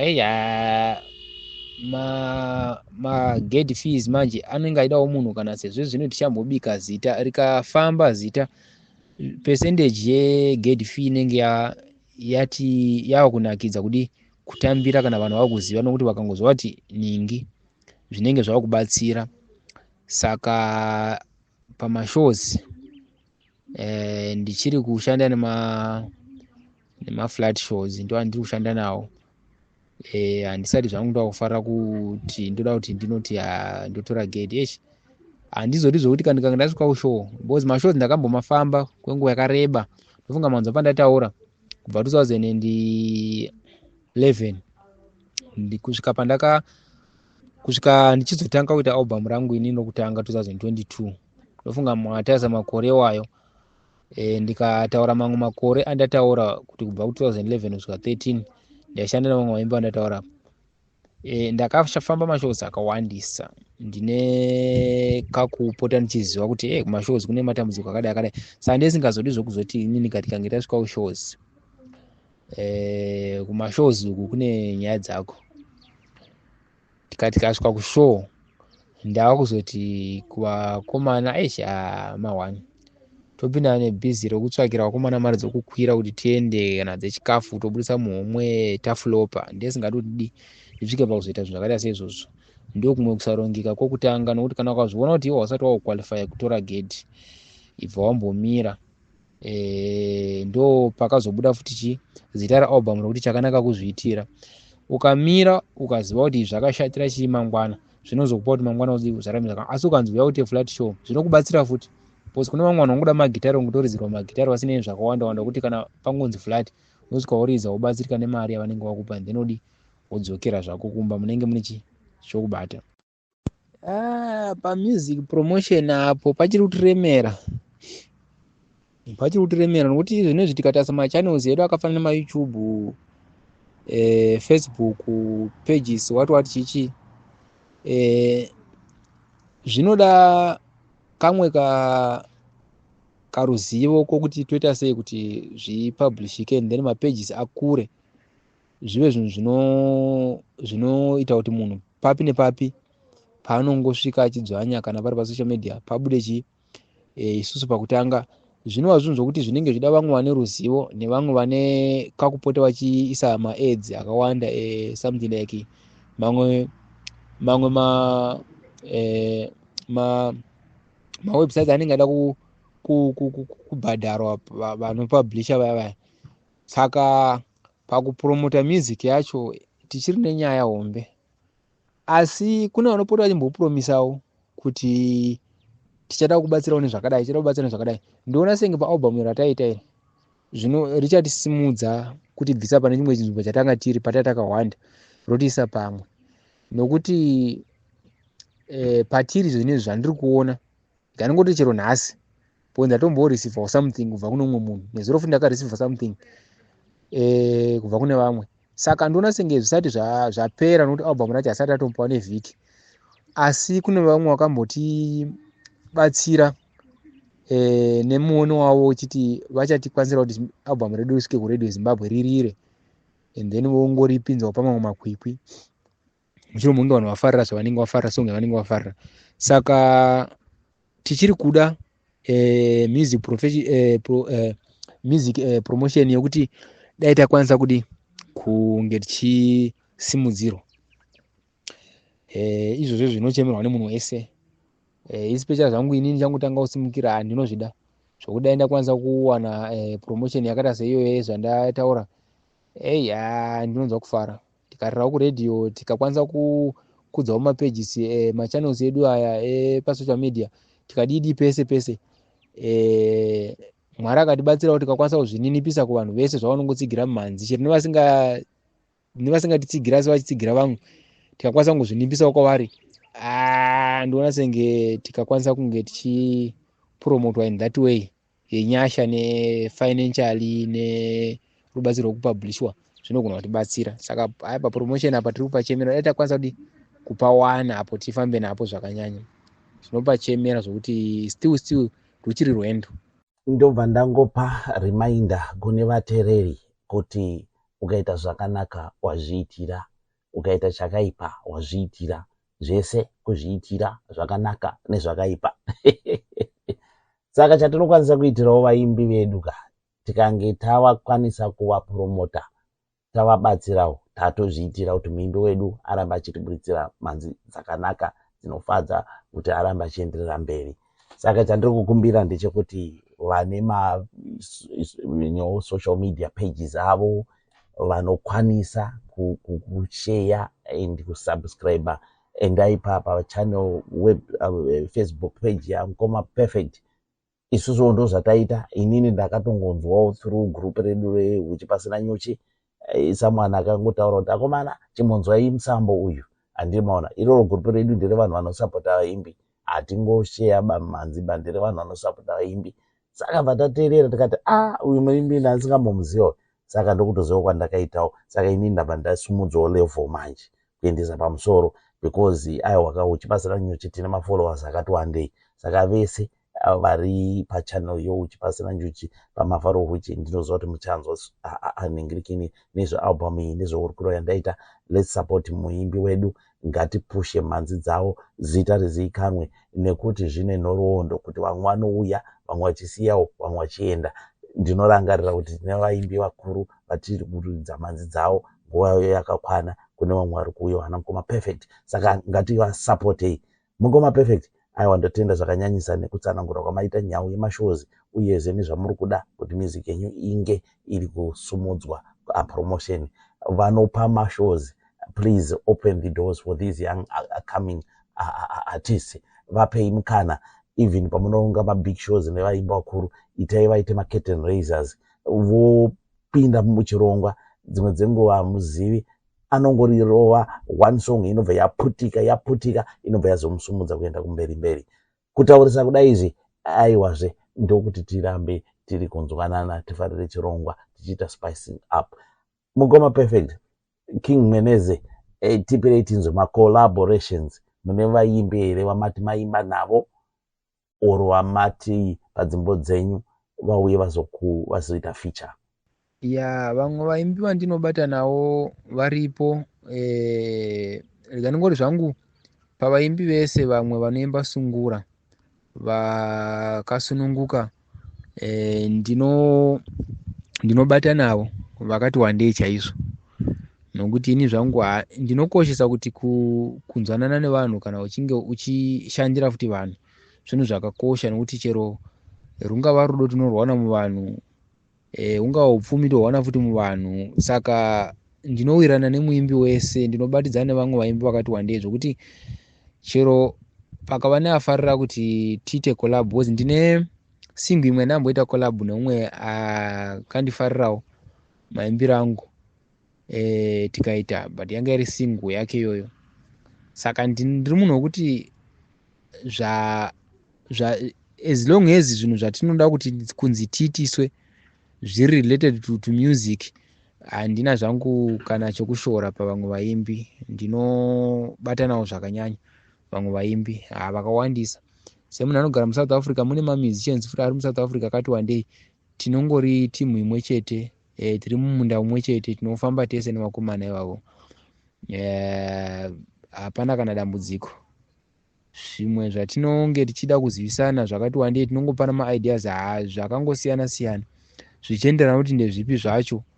Pakawanda patinotaridzana makomba kuti ukatsikapo unodonha, ukatsikapo unokuvara, ukatsikapo unodai. Nevaimbi wakati wandisei vari munomu. vamwe vacho vandoona zvangu havana godo nokuti godo kumusiki rodzoka risingachashandi nokuti simba remuimbi riri pakuimba. Zvaunoda kuti vanhu vakuitire zvinobuda through zvaunoimba. Saka ukange waita godo, vanhu futi vanongozotambira futi chii ma-outcomes ezvaunenge wadi wavaburitsira, sezvo uchizviti unoda kuprova kuti uri muimbi. Saka vamwe vacho havatomborina kana godo, vaespecially vandoziva vane rudo chaizvo, tinoshandidzana zvakanaka nevamwe vaimbi. Regai tienderere pamberi nechirongwa. Yes, muri Zimbabwe tiri pachirongwa uchipasana nyuchi mune nenyu Mafaro ndiri kuno South East of England, DZ Studios, Zimnet Radio, munotibata pa www.zimnetradio.net. Chirongwa munochiwana kubva kuneni mushamarari wacho Mafaro. Vamwe vakati Mr Happiness, vamwe vakati Dr Happiness. Tinobura uchipasana nyuchi muchingotapirirwa zvenyu kutandara nemhuri yeZimbabwe. Right, mukoma perfect. Ndakambotaura navamwe vaimbi vakati mazuva anaya vakujoinawo ma-associations, kunenge kune ma-organizations ari kumirirawo vaimbi zvine chekuita nema-royalties avo, ma-rights avo, kana kuri kuti pamwe song yako yabiwa nasomeone vanokumiririra. Handiziwo kuti imimi zvakakumirai sei, muri kuSouth Africa, but I think vazhinji vanenge vari kuZimbabwe, ma-organizations mazhinji ari kufunction ari kuZimbabwe. Munganewo here kutizivisawo kuti do you belong kune any, kana kuti pane any organization here yamuri member ine chekuita nezvemumhanzi? Ma-organizations izvo zvinezvi handingati tine ma-organizations atinoshanda nawo kana kuti atiri mukati mawo kuita nyaya dzemagitari. Handidi kutaura nhema, handiwanzi zvangu kuda kuti semunhu anoshanda nevanhu nditaure zvinhu zvisirizvo. Hatisati tava nemukana uwoyo pari zvino. Mukana watakawana iko zvinezvi ndewokubhadharwa studio, newokutengerwa album, nokuti zvinezvi tichiri kutengerwa album redu harisati rakwanisa vhiki. Tine vari kutengera album, varipo vakatibhadhara studio nezvinezvi vakatengera album. Ndisingazozive zvangu kuti ndingavataura nezita here kana kuti bhozi vari kumira chaizvo. Saka zvandingada kukumbira maererano nezvamabvunza ndezvekuti dai zvaikwanisika mapromoters vangatinzwawo, kana kuti vanganinzwawo semuimbi ari kugara muSouth Africa, vachipota vachitipawo mashows tichifamba, kana kuti vachitibatsirawo pamarketing strategy, and then kuti tikwanise kusvika muvanhu zvine panji. Bhozi iye zvinezvi kana ukaita music yokuti tinenge tichifamba social media isati yasvika kumaradio zvakanaka, vanhu vanotora time mukuziva, nekuti pasocial media pane zvinhu zvakawandisa zvokuti zvinotora time. But kana vakatikwanisawo kutibatsira especially panyaya dzemashows, ndiri muSouth Africa muno mandinogara, tikapuwa mashows zvinovarerukirawo, chero naivo hazvizofanira nokutora munhu kuZimbabwe wouya womukwidza motikari, wobira bhodha, wogadzisa mapassports avo. Ini ndagara nditori muno, nditori neadvantage yekutoti kana kuri kuti ndinenge ndawana mukana wevano mapromoters anenge atifarira through performance yatinenge tichiita kumashows kwatinenge tichifamba kwese, sezvanambotaura ndikati ndeida bhendi radi ronadzika zviro kuti muimbi wawe. Saka vanhu vakazofara zvandine ndaita, tiranga mapromoters vatibatsire nemashows muno muSouth Africa, nokuti zvine advantage yokuti isusu patiri panapa chero kana hanzi uyai, hatizotori mari yakawandisa, tokwanisa kungokwira nemari dzedu isusu. Mari yatinenge tichifarira kuti uzobhadharwa tofarira kuti totanga kutozoishandira ipapo, iwo anongori pamari dzedu idzi, but tinokwira kuenda ikoko. Saka ndinoona senge tikabatsirika ipapo panyaya dzemashows, zvinogona kutibatsira mapromoters ari muno, ikanongori mapromoters anenge afarira kuti zvemusic yatinoitai, vakatibatsira ipapo panenge pakatijekerawo sevanhu vanogara muSouth Africa muno. Kune vane mukana wekupa maartist mashows, yes, sekukumbira kuri kuita Ngoma Perfect. Try them, give them a try, nekuti chinhu chese munhu ane paanototangira. business chairo pane panondotangirawo kuti vanozoziva kuti okay pane business rakadai. Maplaces enyu aya mukawana artists anorova vanhu vanozoziva kuti uku hatinamboziva kutoti kune nzvimbo yakadai. Saka mapromoters ose in whichever way you think you promote artists, even kana kutongova support financially, it's a form of promoting. And kuvapa mashows, platforms ekuti varidze, it's a form of a promotion. Saka vatsigiri kune vanonyanya kuoperate business anopa platforms ekuti vaimbe vanzwike. Try these guys. And vakumbirisa chaizvo vakati muSouth Africa I think you'll be running at a lesser cost ukatora artist ari muSouth Africa because it's already there, and chavanongoda vanongoshandisa their own mode of transport kuti vasvike kunzvimbo, unlike kuti pamwe munodedza muimbi kuZimbabwe hatisi kuti zvakaipa. Yes, panenge pane need yekuti muimbi azikanwe, but macosts ekusponsor munhu ari out of the country ne ari munyika momo zvinenge zvakasiyana. Saka let's give our Zim artists dai kunoku ku-UK kunoku kune tichikwanisawo tine facility iyoyo, I think we could try it, but hatinawo zvedu facility isu chatinokwanisa ndechekuti tinounzawo vaimbi pamhepo zvakadai, ndo zvatanogona izvi takabvira kare, and vazhinji vaimbi takapusha vamwe vachibva vaputika tapusha pachirongwa chakadai ichi vanosangana nema-promoters vakati siyani. Saka chokumbiro Zimbabwe isusu wacho ndisu tinotosumudzana pachedu, hakuna mumwe unless kana mheno kuti zvinenge zvabva nokupa, asi isu mazimba ndisu tinotosumudzana. Mungoma perfect kutaura tichinyanya mhanzi dzichipinda zvakare tinzwa kuti zvakamira sei. Toda kudzokera pamo chakanaka kuzviitira. Muri Zimbabwe muna mafaro pahuchi pasina nyuchi. Ndiri kuno zvangu South East of England, Desert Studios. Zimnet Radio in a flavor, in a danger. Unotibata pa www.zimnetradio.net 24/7 365 days a week. Pa YouTube ukapinda zvakare utsvaga mafaro huchi, subscribe, share and zvofamba zvakadaro. Rega tidzokere papo sekutaura kwandaita, toda kutora kamwe kanonzi Mashuga Mama. Mashuga Mama, Mashuga Daddy. Famba nako.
Wachingonditorai mundite pendeni zvingaipei mashuka mama. Wachingonditorai mundite pendeni zvingaipei mashuka mama.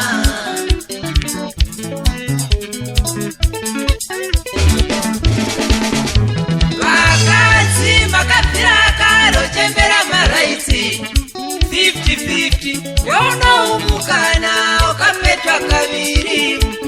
Musakundwe nana baba mashuka teti, onai zvavanoita kuvana diki vachidya rudo. Aisino kurara ndeka zuva nezuva imimi muripo mashuka mama mpendarisi kuva. Andine ine chimiro chako, uso hwako kana utano hwako. Esilomu esi uri shuka mama, ndipe mukana tisanganise rudo.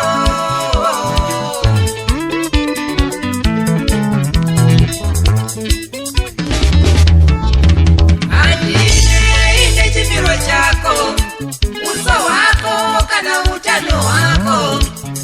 Esilomu esi uri shuka mama, ndipe mukana tisanganise rudo.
rivaineni masvingo mwenezi ripfekenine mashuka mama verekai tsamba yangu nai wotipauka shuga yacho kudya tese nai umwana wenyu semazuva ese chikui mwana waipai kwenezi mazetese waruna nemhino yechirungu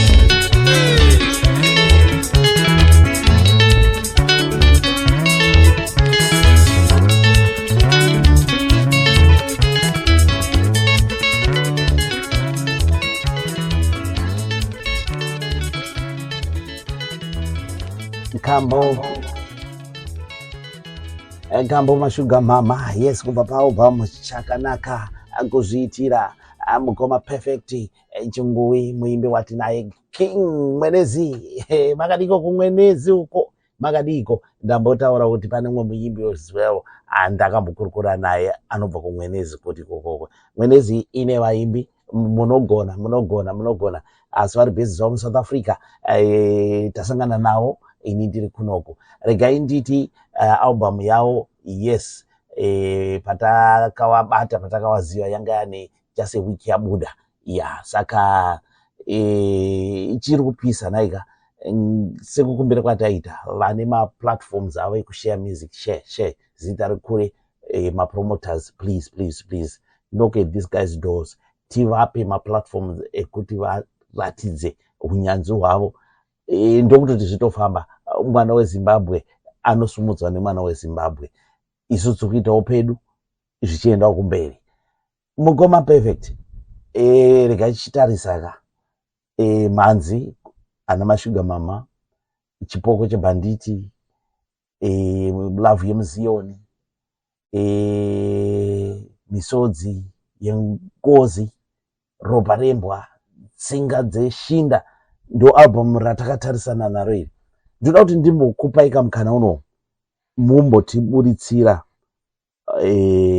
zviri mumatracks enyu zvakaita drive kuti munyore dzimbo idzi kana kuti makaonei mambotaura mukati kugara kwevanhu kufamba kwevanhu mamunoshanda meso munenge muchitowana some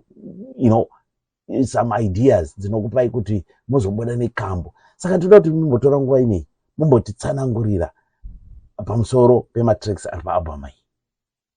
Kufamba nerubhora timu yakabayiwa.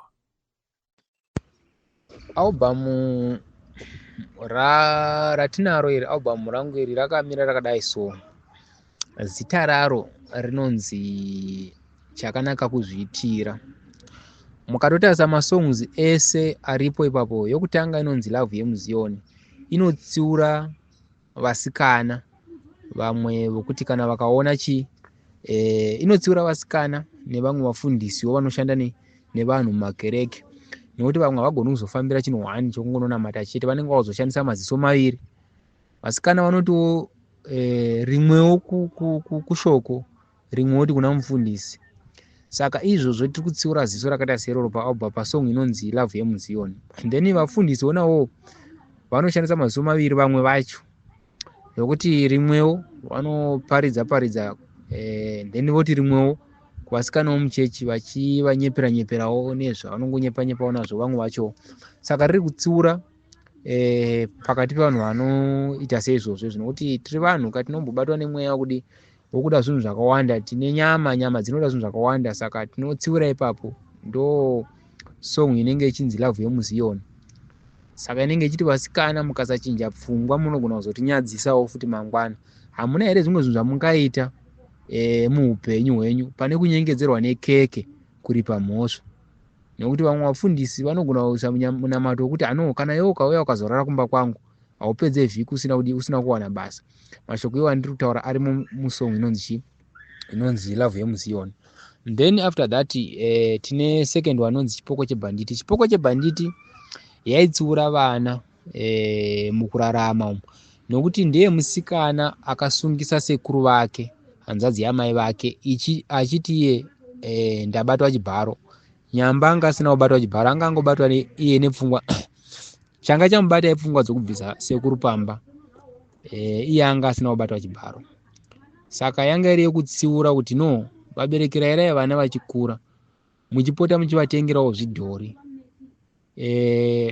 vazive zvokutambisa kwete kutambisa mwoyo wevanhu, kuitira paya pavanozokura chero muchinge mafa vazive zvokutambisa kwete mwoyo wevanhu, vachisungisa vanhu vasina mhosva, vachiurayisa vanhu vasina mhosva. Bozi sekuru vakatosvika pakuzofira mujeri nekuda kwemabatiro avanga vaitwa. Ndo ndichataura ndichiita zvangu mashort kuti hazvinyatsofamba zvakanaka paalbum racho, because zvine 7 tracks. Then track number 4 inonzi Mashuga Mama, inotaura zvakawanda, kana kuti inogona kutaura kairi, inodudzira kaviri. Mukaitora zviri simbu, inodudzira senge young men anenge achikumbira rudo kuvakadzi vanenge vaine mari dzavo, but zviri deep chaizvo chaizvo inenge itsanangura something like chinhu chakanaka chinenge da kurumbidzwa mumabasa achinobata. Nokuti iyo pakutanga inotaura kuti haina kidze nhumbi kuiona iri pawaya, asi inozoti yawana anoipfeka ndobva inoratidza unako hwayo, wobva wazoona makevhi. Mashuga Mama, ndipewo mukana tisanganise rudo. Song iyoyo it's something like drug rechirwere remukondombera, kuti hazvinakidze kuzokuona iwewe uri munhu kuti unenge uchirwara. Handimaona inini ndinogona kuita zvinhu zvokuti usarwara ndiripo, handimaona. Asi kana ukandipa mukana tikasanganisa rudo rwako iwewe rwoutano hwako iwewe kana kuti rwoupenyu hwako, ukandipa iwewe, ukanditora ini, ukandishandisa, ukanditora ipiritsiro, ukatora ukarinwa, iwewe utano hwako nezvakanaka zvangu inini tikazvisanganisa zvinobva zvabuda chinhu 1. Ndo paya patinozoti hainakidze nhumbi kuiona iri pawaya, inozoti yawana anoipfeka, ndo painoratidza unako hwayo, wobva waona makevhi. Saka mukasanganisa rudo rweupenyu hwewe nemapiritsi ayaya, ndo panozoonekwa munhu akupenya kuti abatwa zvakanaka nechinhu chakanaka. Saka ipapo ndo patichiti isusu anyone zvake anenge aine chaanoda kubatsirwa nacho ngatipe mukana, tisanganise rudo. Rudo harisuri chete rwongoti hanzi ngatingodanana chete nemunhu ane mari nekuti ndogona chakati. No, ndezvokuti sezvo iwewe uri munhu anoda upenyu hwakanaka, handiti hazvizonakidza kuti kana ukanga wabatwa nechirwere ungorarama chete pasina ini ndinokwanisa kupedza chirwere ichocho kana kuti kuvaraidza chirwere kuti chisakudya. Ndo matauriro andaiita ipapo, nokuti mukatozisaisa yavo mukati notaura chingonditorai inini Mashuga Mama ndite bhenteni kwamuri, zvingaipei zveshuwa. Saka something like sezvo marwara chitorai inini piritsiri, handiti marwara imimi. Apa kutaura vanhu vese, hatina kunangana kuti vakadzi kana kuti varume, munhu wese. Sezvo marwara nditorei inini, mundipe mukana, zvingaipei mukandipa mukana ndoita senge bhenteni, zvingaipei Mashuga Mama. Saka mukandipa mukana wokuti inini ndichengetedze utano hwenyu, zvingaipei. Something like that inotsanangura zvakada seizvozvo Mashuga Mama. Then song number 3 inonzi Tsinga Dzeshizha. Tsinga Dzeshizha iripo paalbum iroriro, chakanaka kuzviitira. Ndoona vanhu vanoitambira zvakanyanyisa. Inotsiura vana vanenge vane kakushora, life yavanorarama, vabereki vavo vanotozama kuti vanzi vanhu nhasi. Nokuti mukaitarisa inoti mwana akatanga kupinza mashoko okuti handina rudo nemi vabereki, makandiratidza utsinye muupenyu, nokuti makadanana imimi vanhu vaviri muchiziva kuti makashata, kushata kumeso. Saka makundisekisa nenyika. Zvinezvi kuchikoro handichaenda pamusaka peizvozvo, because kuchikoro vanodana nemazita. Vamwe vanenge vachindiudza vachiti mai vako uso hwavo hwakaonyana senge chembere nhatu, kunge munhu akazvarwa pazuva. Vamwe voti kuna baba vangu, baba vako vakashata kumeso, mashatiro avo vakaita ungati dhamu rekwachivi rakapera mvura rikatsikwa-tsikwa nevanhu vachibata hove dzemuramba munhope, something like that. Saka inini pavanodaro zvinobva zvanobaya mwoyo, handichaende kuchikoro. Saka imi handinawo rudo nemi zveshuwa vabereki. But mai vanozomupindura vachiti ona kamwanangu, vanopindura vachitochema kuti ona kamwanangu, ini handina kushata, uso hwangu hwakaparadzwa nemoto, imba yakabvira ndichibva kumvura, iwe urimo mukati mumba imomo, asi ndakakwanisa kufuka jira ndichiti ndikubure muvivi remoto. chakazonyanyisa kukuvadza uso hwangu ndaidzivirira iwewe kuti usaparadzwa nemoto. Chero baba vako uso hwavo kungoti chero vane uso hwechirume asi havana kushata vakazvicherechedza. Uso hwavo hwakapondwa nematsotsi, vadokerwa vachibva kubasa kundoshandira iwewe futi kuti usakurira munhamo. Saka inzwa mwana zveshuwa. Iyi inenge itsiura vana vanenge vachishoropodza kana kuti vanobatwa nekushora upenyu hwari kurarama, of which vabereki vanenge vachivazama. Ndo track number 3. Then track number 5 inonzi misodzi yengozi, yaitsanangura ngozi yakaparwa munzara. Pane chembere yakapinda musango gore renzara ichizama kupandira vana vayo, ikaona mauyu anga ari mumuwi, zvamunongoziva muuyu muhombe unotsvedza ukwirike zvokudaro. Yakazoruka zano manje ikati Mwari ndoita sei kuti vana vangu varare vadya. Ndopa yakatora chimbambo ikarovera mumuti, ikakwira mumuti ndokutora mauyu akawanda kwazvo ichikanda pasi. Saka suddenly kwakazosvika imwe mhuri, manje vana veimwe mhuri ndokutora chimauyu aya. Munyama wacho wakasvika pakuzovhomora mbambo pamuti ndokusiya futi vatuka chembere yanga iri mumuti. Saka nemwoyo wokurwadziwa chembere ichifunga vana kumba, yakati dai zvavo vanga vasina kubvisa mbambo ndaikwanisa kudzika ndikaenda kunoona vana kumba. Saka manje chembere yakazodonha ikafa ipapo. Saka ndokubva yazomuka yava ngozi, manje yakaita ngozi yokuti yakauraya vanhu vakawandisa kumhuri iyoyo. Saka ivo vakazofamba manje after nguva refu kuti vaone chapedza mhuri, ndokuona kuti ndokuudza kuti makapara ngozi munzara, makadai so mukadai. Saka yanga iri yokutsiura kuti vanhu musaita zvakaipa, usatsvinyira munhu, usabata ropa muupenyu. Then song number 6 inonzi ropa rembwa. Ropa rembwa nayo futi kuonesana nevavengi kuti vavengi chingava chii chimwe chinhu chamungada kuitirwa muupenyu, nokuti hamudi futi chakanaka, mukaitirwa futi chakanaka munoramba muchida futi zvasara nazvo munhu zviya musoro mungakuitirai chakanaka. Saka pakazobuda zita rokuti ropa rembwa, ndepaipo kuti hapana zvapo pangamboti imbwa kana ikada kukirosa nemurwizi rune makarwe ingambokwanisa kubira rwizi, inenge yatorwa negarwe. Saka something like ropa rembwa munyama wandaitawo nezvawo kuti ungava munyama rudziyo kuti munhu chero ane munyama sei hangambosvike pambodaro sezvo zvimwe zvinhu zvamunoita, nokuti wanga uri munamato uya kuti dai Mwari andinzwawo.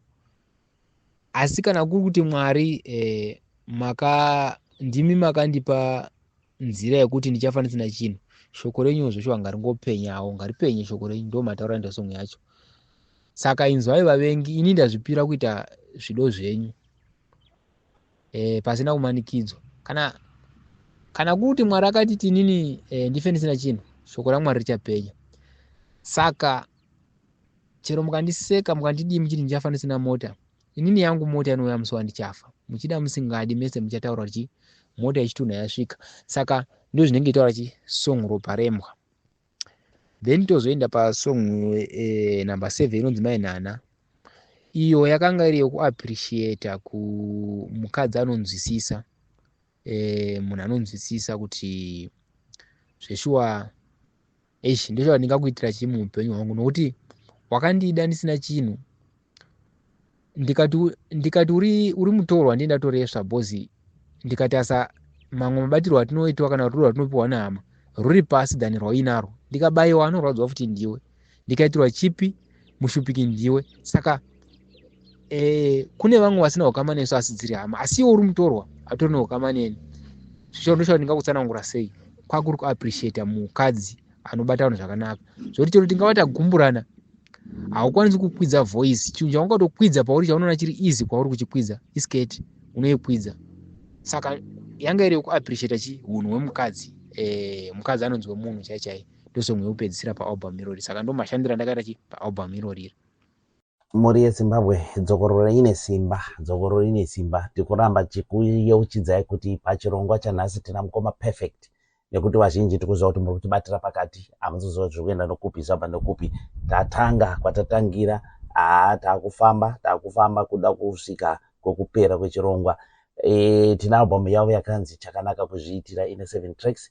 Watora nguva kutsanangura matracks ese. Ndinodayira kuti patinenge takuzoateerera tinenge takutinzwisisa toita reflect tichiona kuti hatizirisi here tiri kuimba vamwe vacho kana kuti hatizirisi here tiri kukonzeresa munharaunda. Ngoma Perfect, thank you so much nekutsanangura kwamaita. Nguva ndeyedu, ndosaka chirongwa chacho chichinzvo kuti pasina nyuchi, kungobura huchi pasina nyuchi, vanoda kuteerera vachitapirirwa votapirirwa. Hatina zvatinombolimita munhu nekuti isusu tinotoda kutoti kusvika ku last note. Taurai zvese zvamunoda, saka mukana wacho ndiwowo nekuti mukana haiwanzowanika kai. Saka kana wawana mukana ka chibva watoita make use of it. Ndo zvatinokurudzira muZimbabwe, ukangowana mukana wezvinhu zvaunoda make use of it to the maximum. Regai titende zvakanyanyisa. Zimnet Radio ine flavor ine danger. Mafaro Huchi, Mafaro ndosita rangu, ndiri paDZ Studios, South East of England. Mukoma Perfect vari kuSouth Africa. Tavabata nekunaka kwetechnology. Ndo mafambiro azvinoita, zvinhu zvese zvine munakiro wazvo. Regai titarise zvinhu zvese zvine machallenges. Ndapiwo machallenges amati masangana nawo, experience yenyu saartist. Ndinoziva kuti mune mazvikwata zvamakamboshanda nazo uko. Yes, muri mushandi, hamuzi band leader, now you are band leader. Zvaakufamba sei? Zvasiyana here machallenges amakamboona muchiri kungori band member musati band leader sezvamaita izvi? Ndezvipi zvamuri kusangana nazvo zvamuri kufunga kuti zvine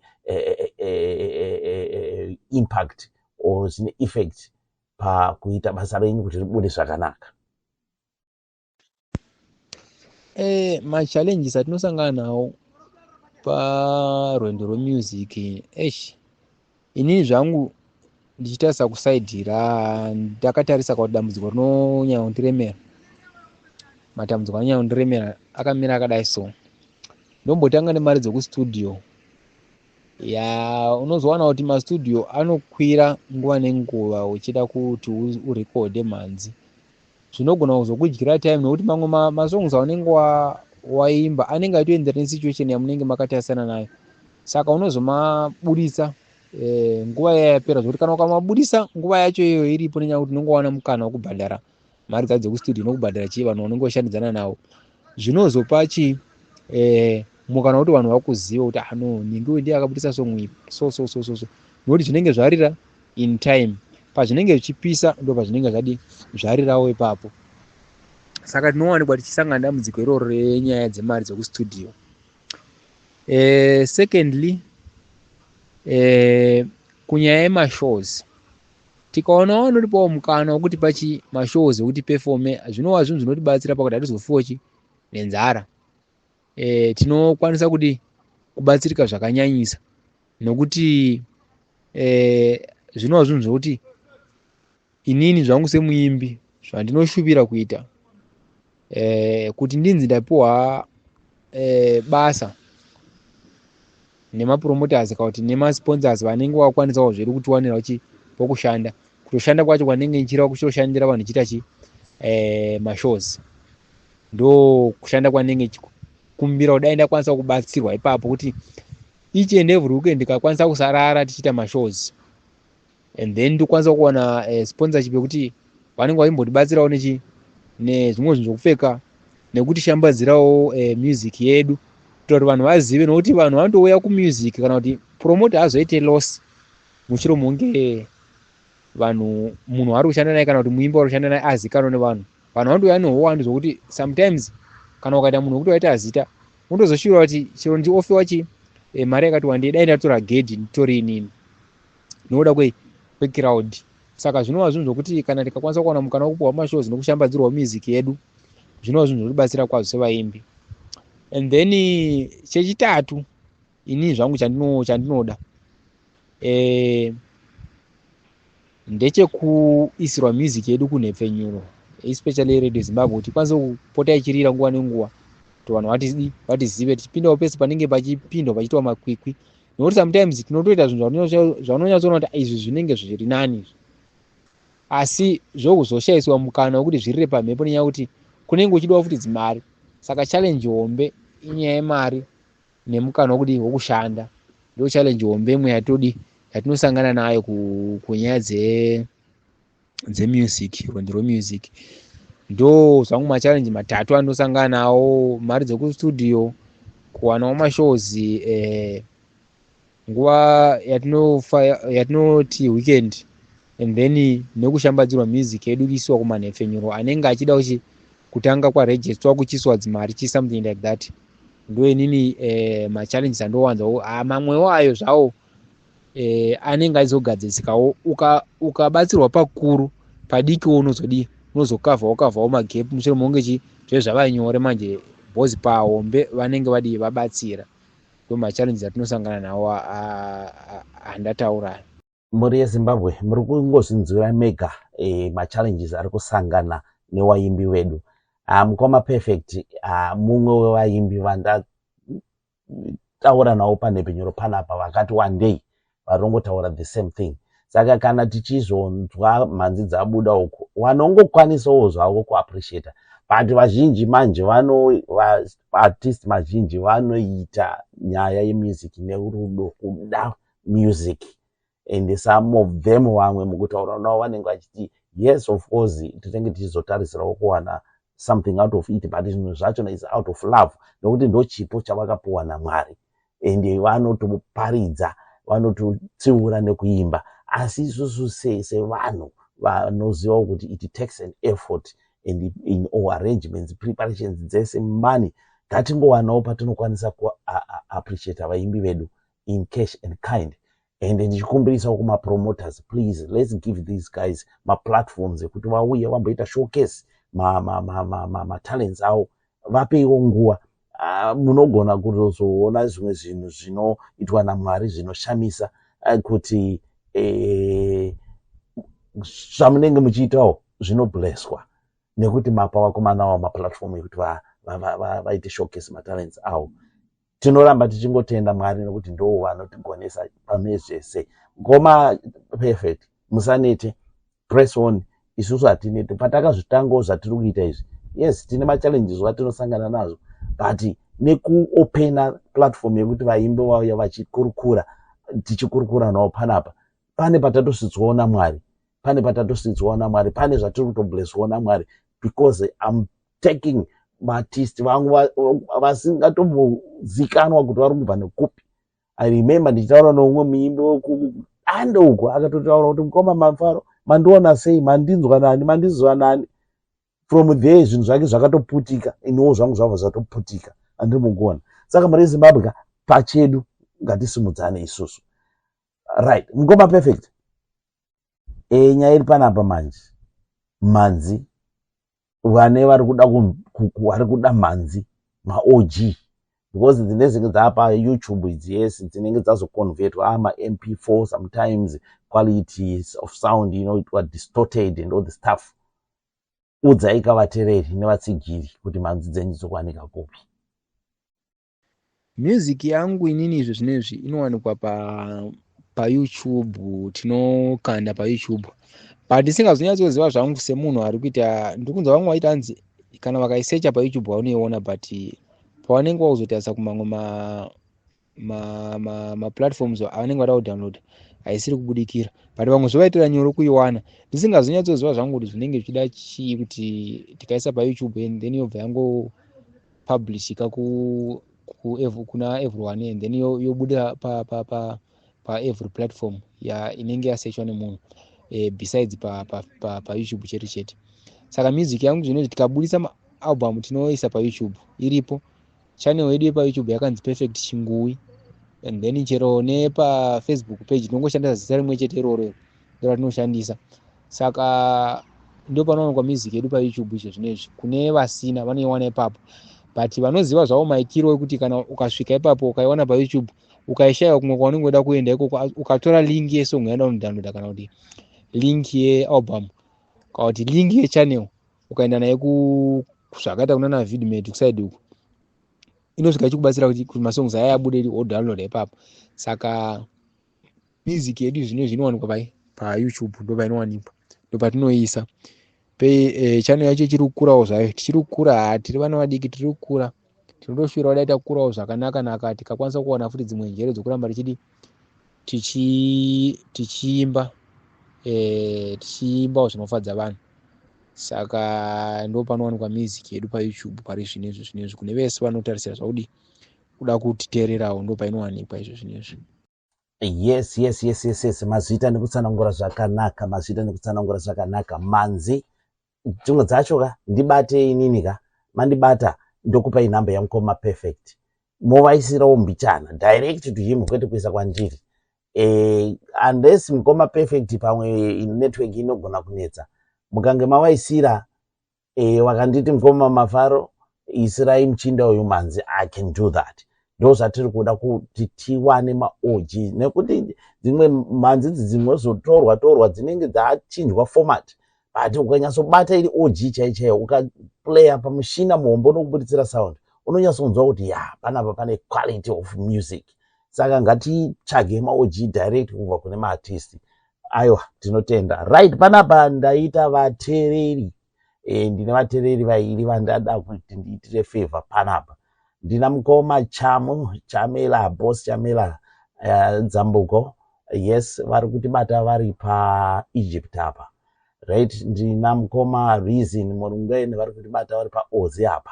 Right, varume ndokuchingamidzai pachirongwa mune masoko mairi here matatu amungade kupa kuna mukoma perfect ndozokumbira mukoma perfect unozoita respond anaika. Right, saka rega nditange mukoma Chamela vari pa Cairo apa, vari kutibata vari paCairo paEgypt.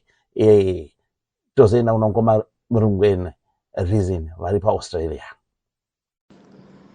Okay, mukoma Mafaro.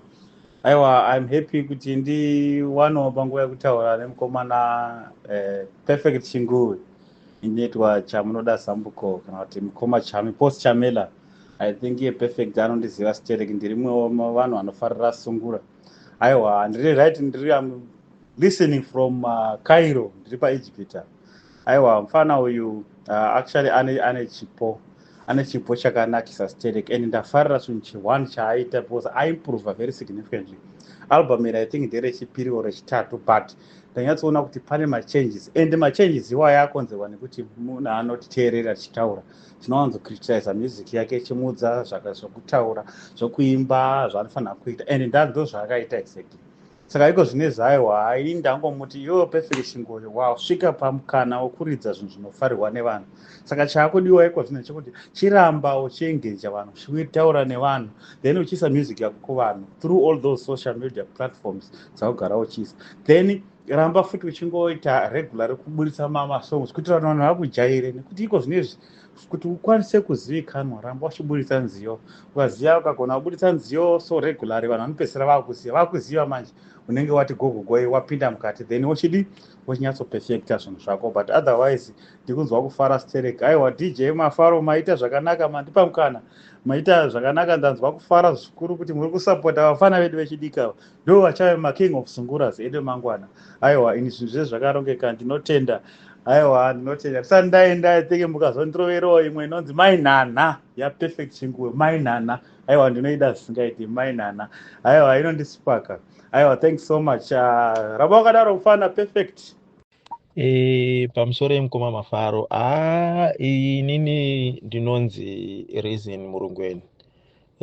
Ndiri visitor zvangu pano paMelbourne apa asi ndanga nchida kuti nditi kuna mukoma Perfect Chinguwe tinotenda basa vakabata waya dzakabatwa zvine gwara unonyatsonzwa kana uri parodhi uchifamba zvako so even mashoko ane rudzidziso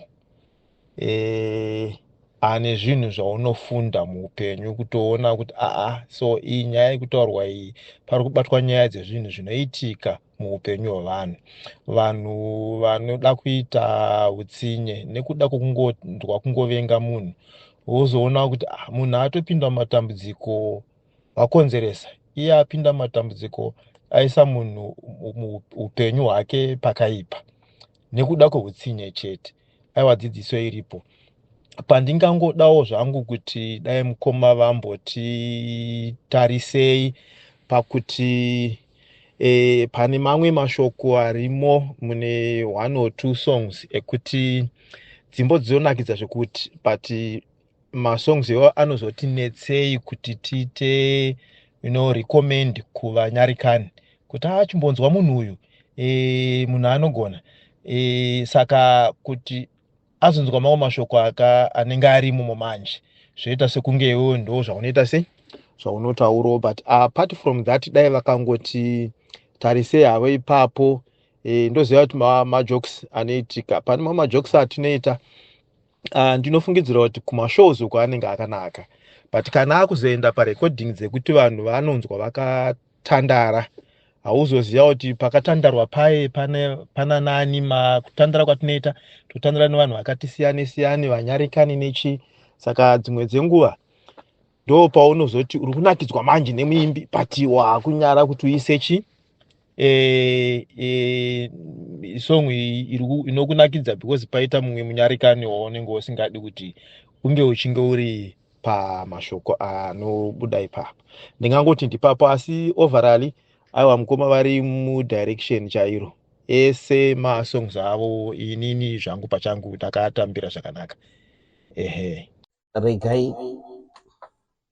regai ndipe kutenda kuna mukoma Chamela vari Cairo Egypt apa namukoma Reason Murungweni vari Melbourne Australia.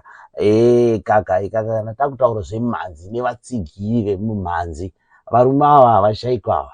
And patanga tichimbotaura paya kuti tine nzeve dzekunzwa kuti iri gitare rinenge rakamboridzwa kwaningi varume ava vatinokurukura about music. Saka ndinoda kutenda nekutsigira kwamunoita nekukuteerera kwamaita.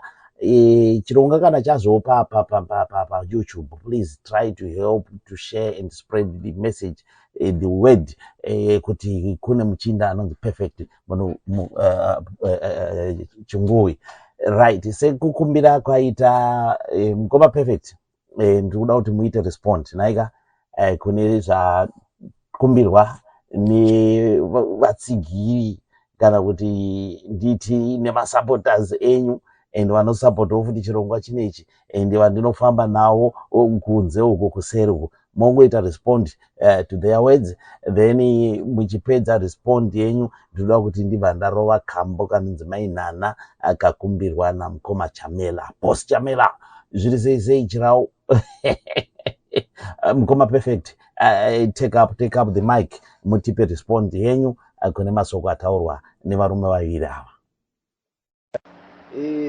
Makadi zvenyu ndoda kungotenda zvangu nenzeve dzevateereri vese vari kuteerera mhanzi yedu, nokuti zvimwe zvese tingaita, asi chikuru chandakunyanya kutenda pane zvese nzeve dzavo, nokuti ndo dzinoita kuti tinzi vanhu zvese zvavari kukumbira kuti dai taita music tinoshuvira kuti tizviitewo, and then vari kunakirwa nayo chokuda kuti vangoidaridzawo futi kune vamwe.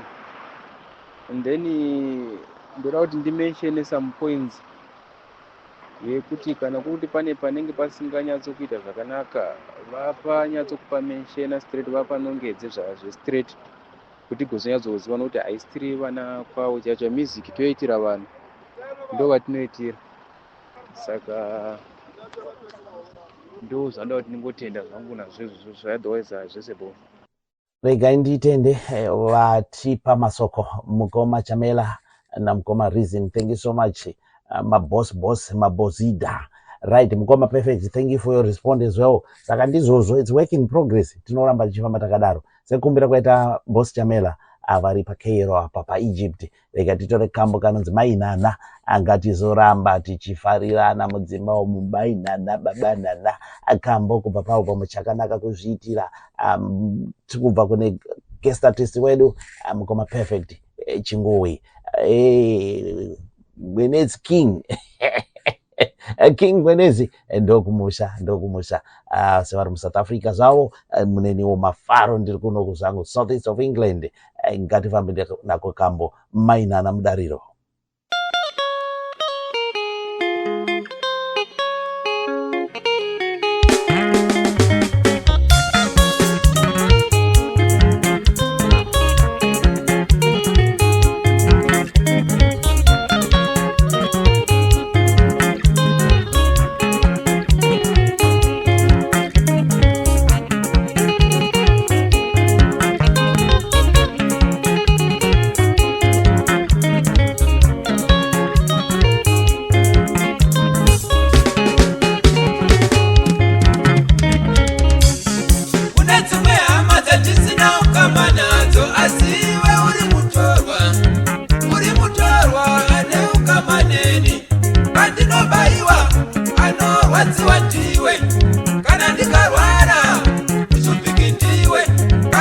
udetsekwe nemushunguruzi ndiwe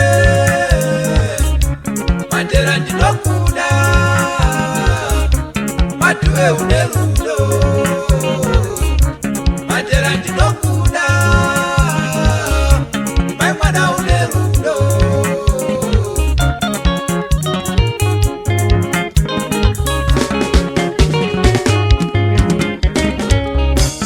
Urichiwedzera pfungwa wakandida zvako ndisina chinhu ukandita munhu aiwana kutsikana uri mukadzi chaiye akakwana handina tauti aiwana kutsikana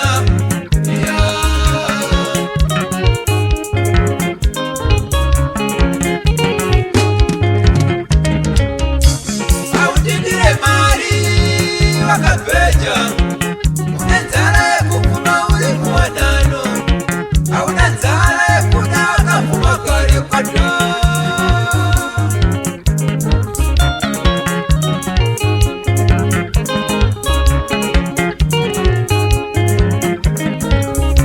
handikokuze nema kuti ukafa topinda tese mukuva nekuti mumwe nemumwe ane nzira yake asi tikatangawo sara uratidze vana rudo uratidza vabereki vangu rudo uratidza hama dzangu dzese rudo ndinenge ndichimbokuda ndakafa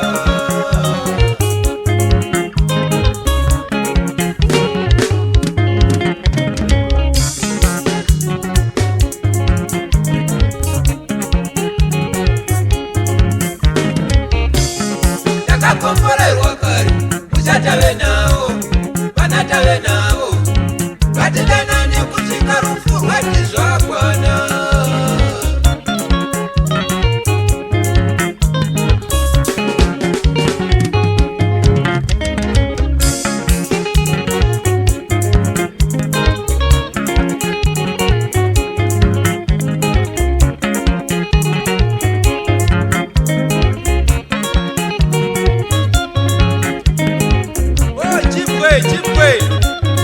chipwe chitesa osi chivandire jaitoni murambi mabaa praise mazvese frendi koma vemba kuchingui mwana waipai mwenezi mazetese wani muna nepinde chirungu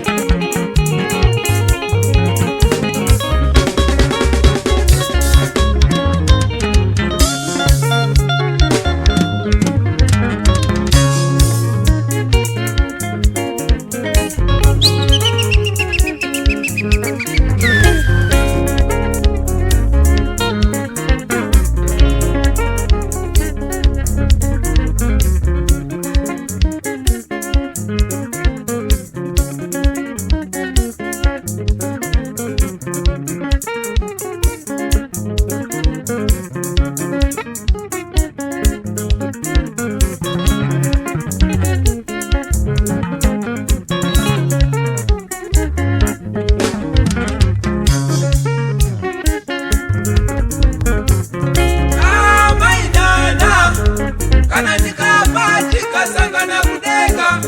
tikasangana kudenga ndichakurora rwepiri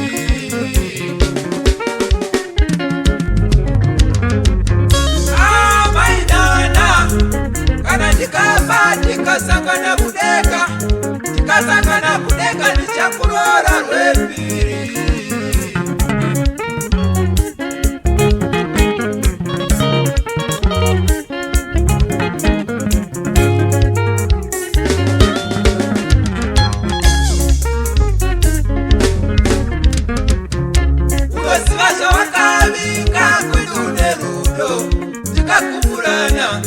aukwidze inzwi unokwidza siketi moyo wangodzikama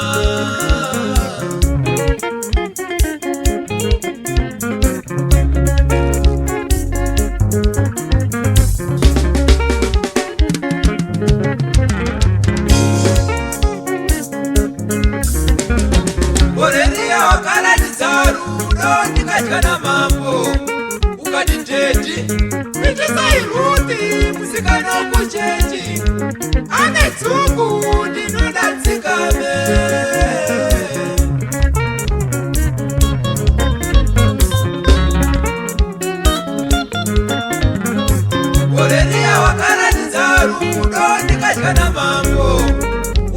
Lady, Mitisai Ruthi, musikana kuchechi, ane tsungu ndinodatsikane.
Right, my good wife, thank you for your love and respect.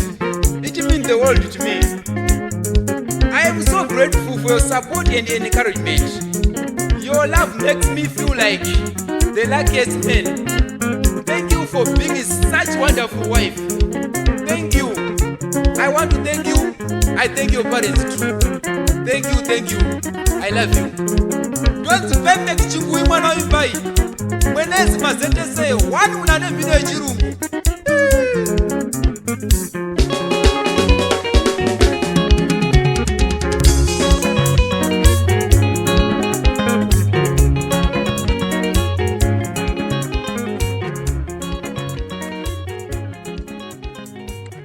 Kambo mainana kubva kuna Mngoma Perfect chingui muimbi wedu wezuva ranhasi pachirongwa huchi pasina nyuchi. Ndinodaira kuti muri Zimbabwe muri kuitirwa zvakanaka kwese kwamuri. Zimnet Radio ine flavor ine danger munotibata pa www.zimnetradio.net. ini ndiri kuno South East of England. DJ Mafaro wehuchi pasina nyuchi munokwanisa kuwana chirongwa chakati pa YouTube. Mafaro huchi ndo channel yacho. Mngoma Perfect vari ku South Africa ndokwatiri kubata vari uyeze kumusha kumwenezi. Ambo mainana hanzi mainana makandida ndisina chunu zvedika patinodanana mudzimba umu kwani tinodana sina zvinhu zvinotozoya pamwe chete kana zvauya pamwe chete futi ngatirambe tichidanana kwete kuti kana mari yamumwe vamwe vana baba makutonzwa kuda kutora vamwe madzimai echipiri aiwazve zvine munakiro wazvo. Kana tadanana tisina zvinhu towana zvinhu zvedu pamwe chete hatiti zvinokonzeresa. Mainana ndinokuda nekuti handina doubt kuti pese pandinorwara ndiwe unenge uchibva warwarawo, ndikarwadziwa newe unorwadziwawo, ndikashungurudzwa newe unoshungurudzwa. Ngatinzwirane, zviri kune mumwe wako ndo iwe weinzwawo. Masoko akadzama, masoko anotisimbisa kune vanodanana zvavo mudzimba dzavo. Anzi vanorwara nechirwere chinonzi lavitis, inflammation of love membranes. Akomana amene kuti zviriko herezi ndo zvatinoita zvedu kuspice chirongwa. Right, Mngoma Perfect. Tatifambe. Shumiro yenyu ndezvipi zvamuri kutarisira uyezve ndezvipi chikumbiro chenyu? Saka kana zvinhu zvenyu zvikamira correct muchikwanisa kuti mapractice pamunosvika munoradza zvecho kuti bendi rauya, chero vanhu vakakutarisai vanoshuvira kuti dai vakwanisa kuadvertisirwa mabusinesses avo kana kuti dai vakwanisa kudaridzirwa maparties ema birthday avo, something like that. Zvimwe zvinhu zvinongoda mashow performance vanenge vachizova nekakutorwa mwoyo muchiri munge waona bhendi riri smart ende richiridza zvinhu zvakarongeka. Ndo zvinhu zvandinoshuvira inini. Saka pari zvino handisati ndakukwanisa kuti ndingati bhendi rangu rakamira zvakanaka, asi pakaitika kuti pawana munhu ati uyai muite show, tikapiwa flat show, ndine vakomana ndinoshanda navo varipo i7 vandinoshanda navo, and then madancers manje ndivavo kuti hatizovakipe kubhendi straight nenyaya kuti tesina mari yekuzovapa apo neapo, but kana tichivada vanouya todi toshanda navo zvakanaka, and then kudi vozoendera mberi zvavo nemabasa mamwe vanenge vachibata-bata. Saka pabhendi apo handisati ndane bhendi rangu asati nyatsokumira zvandinoda ini zvandinoshuvira. Ndosaka ndisingatorwe mavhidhiyo, kushuta mavhidhios, nokuti handidi kuti kana ndichishuta vhidhiyo rinonzi rinoenda kuvanhu ndova munhu uya kunzi semuimbi ndiye ndangopfekawo something like zvimwe zviyazvo. Ndotodawo zvinhu zvokuti ndoratidza zvisho kuti kana ndikaita song yekunzi yaita kunzi muimbi uya akaimba song ya uyo, vanhu zvecho vanyatsokuona kuti uyo bhozi ari pamwe maimbiro okuti anenge afadza vanhu. Saka nezvavanenge vachiona pavhidhiyo zvofanira kuvafadza futi, kwete kubuda ndangoita imwe yaye. Ndoshuviro yangu inini yandinoda zvangu. Saka ndoda kutenda kune vamwe vakatibatsira nemari yestudio patabudisa album rino iri, ndo vakatozokonzera kuti tikasire kutozozviita. Ndoda kuvatenda zvikuru zvisingamboiti, nokuti vakandiyambutsa vanhu pandaifara kuti ndichitotatarika zvinezvi ndiri ndega. Saka ndoda kutenda zvikuru. Ndinongoti zvangu mwari awedzere pakatapudzwa bhozi dai pasina ivo ndingadai zvino zvisati zvanyatso vanhu vasati vatambira mhadzi dzacho dzavari kunzwa nhasi idzodzisi. Kutaura chokwadi chisingaputse ukama, inini zvangu ndichiri wechidiki. Panyaya yemimhanzi ndiri kunzwa senge pfungwa dzangu dzichiri kumhanyidzana nemasituations atinosangana nawo, kana kuti zvandichinzwa zvinenge zvitaurwawo nevanhu mukufamba umu, ndoita senge ndinombogona kuzvibatanidza kuti zvidii zvive zvinhu zvakabatana zvinoenda kuvanhu zvichizoteerereka. Saka ndikawana mukana wekuteererwa ndoona senge zvinhu zvinozondibatsira mangwana, nokuti kana vanhu vakandipa nzeve, pakundipa nzeve ndo pakuzonzwa futi direction yangu inini. Saka ndongoda kungoti zvangu inini vanhu ngavanditeerere, vandipochi nzeve. Izvozvo zvinhu ndinozvida uye ndinozvikurudzira kudai ndakwanisa kuti kupuwawo nzeve. Then pakundipa nzeve ndo pakuzondiisawo panhu pane pakanaka, nokuti after mangofarirawo zvandinoita ini mane pawo nzeve, nokuti varipo vamwe vanhu vatinotoshanda navo mumusic watinoita navo vanoita zvatinoita izvozvizvi. Vamwe vacho tinenge tichinyatsonzwa kuti tinoita zvakafanana wani, asi vane mukana. Saka mikana iyoyo tinoikumbirawo kuti vane nzeve ngavatiteerere, vatipewo mukana tisvikewo panhu pakanaka ipapo, nokuti hapana asingati chakanaka. Zvinhu zvese zvinoitwa nevamwe vanhu vese vanoita kana kuti zvinozosvika pakuzoti hanzi ninge azosvika pakuzopinda mahwani nekuda kwezvakati, vazhinji vacho vanenge vachirwira kuita chakanaka, asi unongosangana nematambudziko. Saka kutozosvika patiri pano, sometimes music yacho inogona kutozokunyudzisa usara usina mari muhomwe, uchirwira kuti dai wagona kusvika, bhozi unozodisappointika pamberi apo nokuda kwekushaya mukana wacho. Asi kana ukawanawo mukana wekuteererwa nokuiswawo pakanaka, hazvishowa mabhosi ngaatibatsirewo mabhosi, nokuti tine shuviro yekuda kuti tikabatsirwa sevaimbi hapana patinenge singasviki. Kunze kwenyika tinosvika, kumhiri kwemakungwa tinosvika tichiita mashows nenyaya yekuti tinenge tapiwa nzeve. KuZimbabwe papi zvapo nepapi zvapo patinenge takwanisa kunzi tiuye, tinoita mashows ipapo kumusha. Then muno matiri muSouth Africa macho mune vanhu futi vekumusha vakawandisa kuti vanototiteerera. Tikakwanisa futi kuwana mukana wekunzi tinopiwa mukana wekuita makolabhu nevamwe vaimbi vekunze vanoita music yakasiyana neyedu.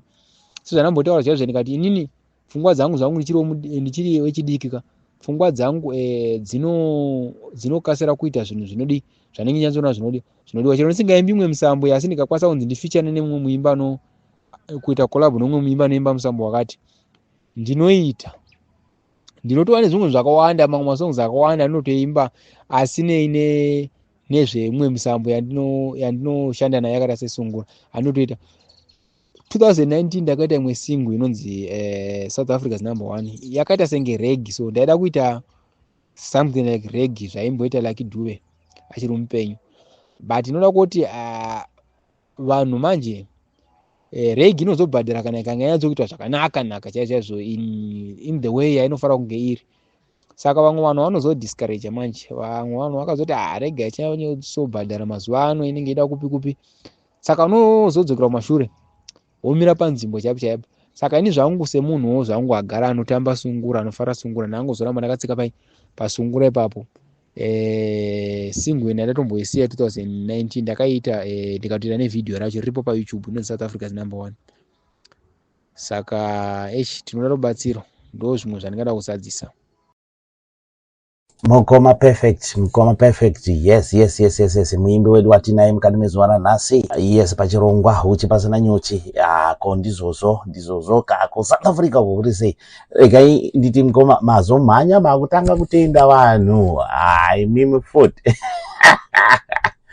Aiwasi kufara zvedu sure vanhu vakaita kuti mukwanise kuzoburitsa album in time. But kana wacho kuti mutende vanhu nganchakupai manje but mamhanya kumberi, but anyway hazvina kuipa.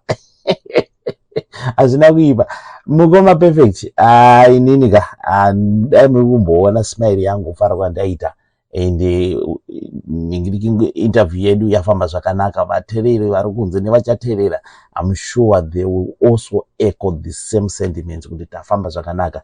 Mune vanhu vamunoda kukwazisa here? Ndo mukana wacho mukati menguva ineyi. Pakukwazisa apa ndoda kuti ndine vakawanda vandinoda kuti ndikwazise. Pakutangira zvese ndoda kutanga zvangu ndichikwazisa vatsigiri vemhanzi yatinoita iyi, nekuti vamwe vacho ndo vakaita kuti tisvike patiri nhasi tichitaura paplatform yatikutaura nhasi. Ndoda kuti Mwari ngavawedzere makore ekurarama vararame zvakanaka muupenyu. Pese pavanoshuvira kudai vapinda zvese zvavanoshuvira dai vaita ngavaitirwe. And then chechi 2 ndoda kukwazisa madj vana DJ Mafaro uchi pasina nyuchi aropafadzwa nokuti munobata basa hombe pamakasvitsawo vamwe ipapo mushuga iyoyo. Tiisei musoro mushuga iyoyo nesuwo tinodawo zvakanaka patiri pano. Kwazisikai zveshuwa muve nomufaro kwamuri ikoko. And then mapromoters ese vari kunzwa music yedu, ndoda kuvakwazisa ndiri kwavari ikoko music ngaisvike, uye vakaitambirawo zveshuwa vatiyeukewo semayeukira vakaitawo vamwe. Tichiri vana tinoda kukura,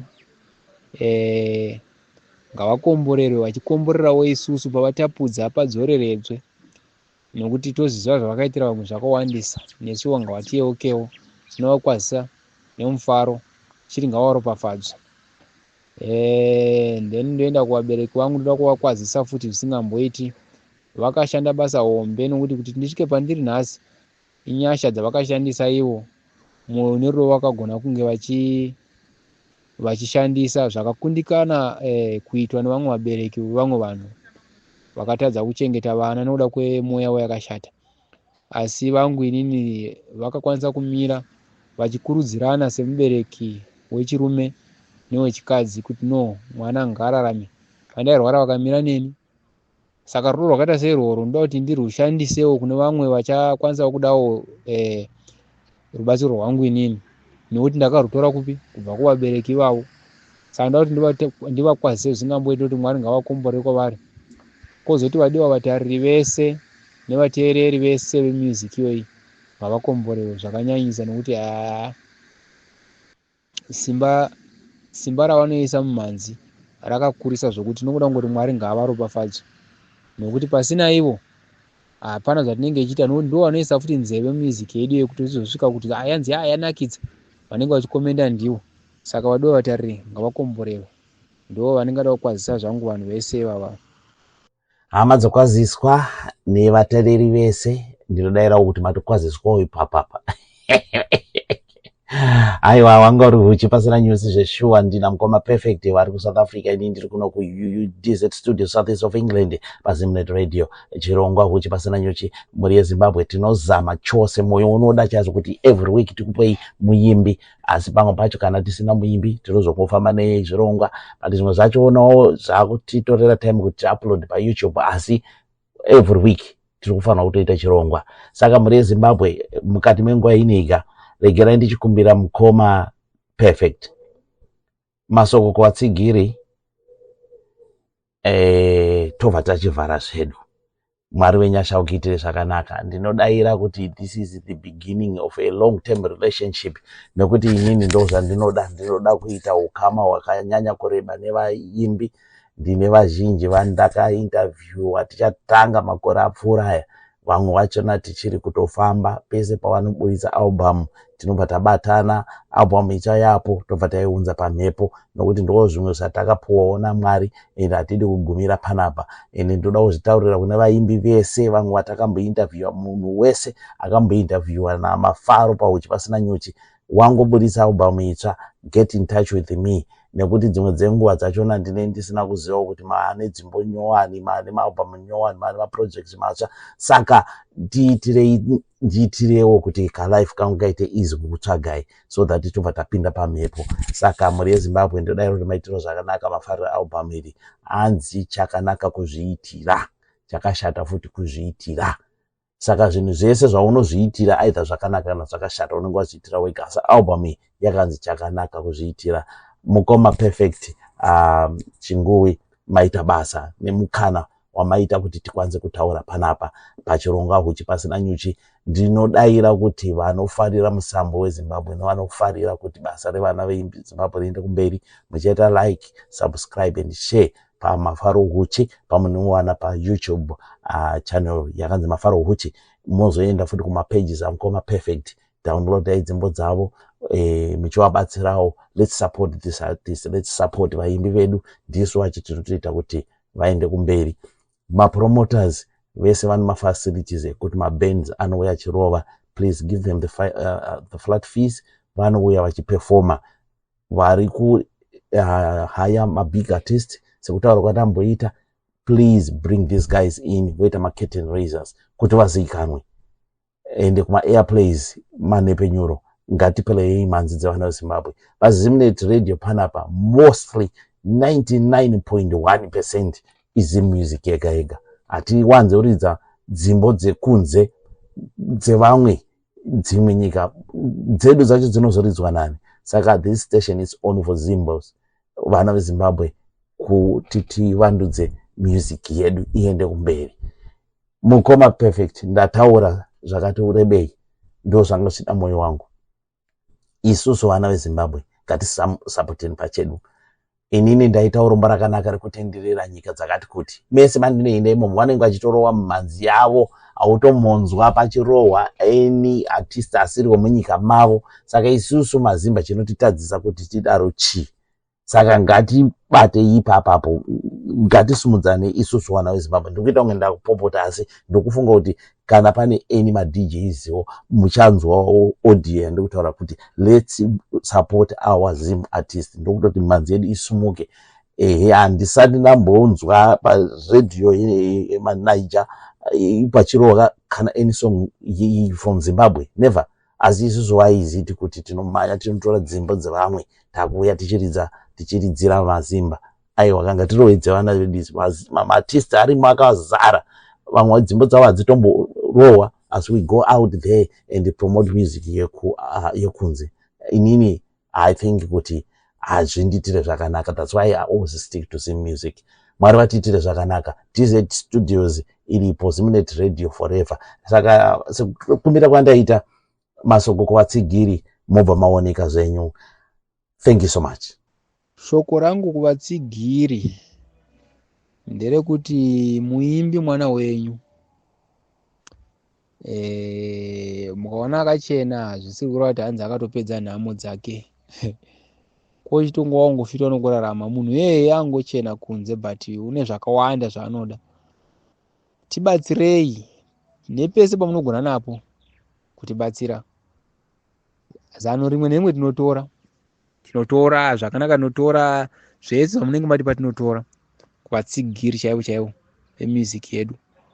Saka ngatiwo vana mamizichenzi enyu anoyemurika. Shoko randa kuti ndikusiyirei ndekuti itai kuti tive mamizichenzi anoyemurika. Makaona tarasika bhozi mukutaura mune kakurasika, itai kuti tizvininipise, motidzidzisawo kuzvininipisa, titambirike nevanhu zvakanaka. Ndo shoko randa kuti ndisiye kune vese vatsigiri vanotitsigira.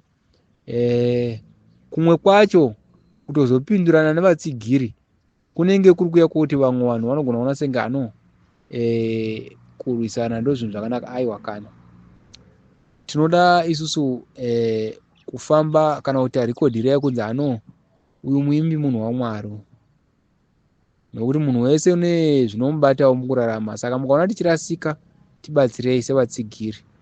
Hakusi kungobudisa mari chete kwokuti mariyo semuimbi kunogona kutibatsira. Mogona kutipa futi mari yacho kana tisina njere dzakanaka dzemazano akanaka munenge matitsigira imi, tinorasika futi. Tine mari yacho mumwe tinotorasika futi.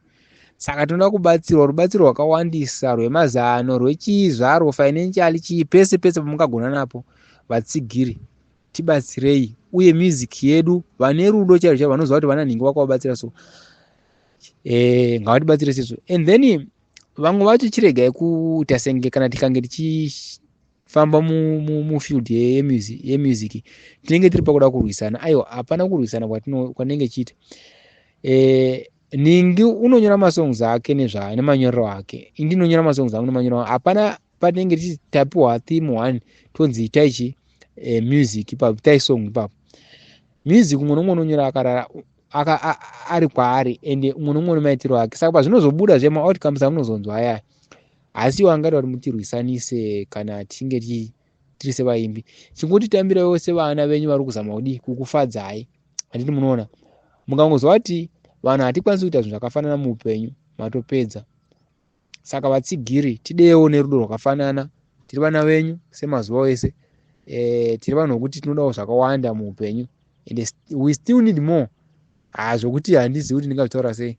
Tideiwo sevaimbi tibatanidzei, musatirwisanisa.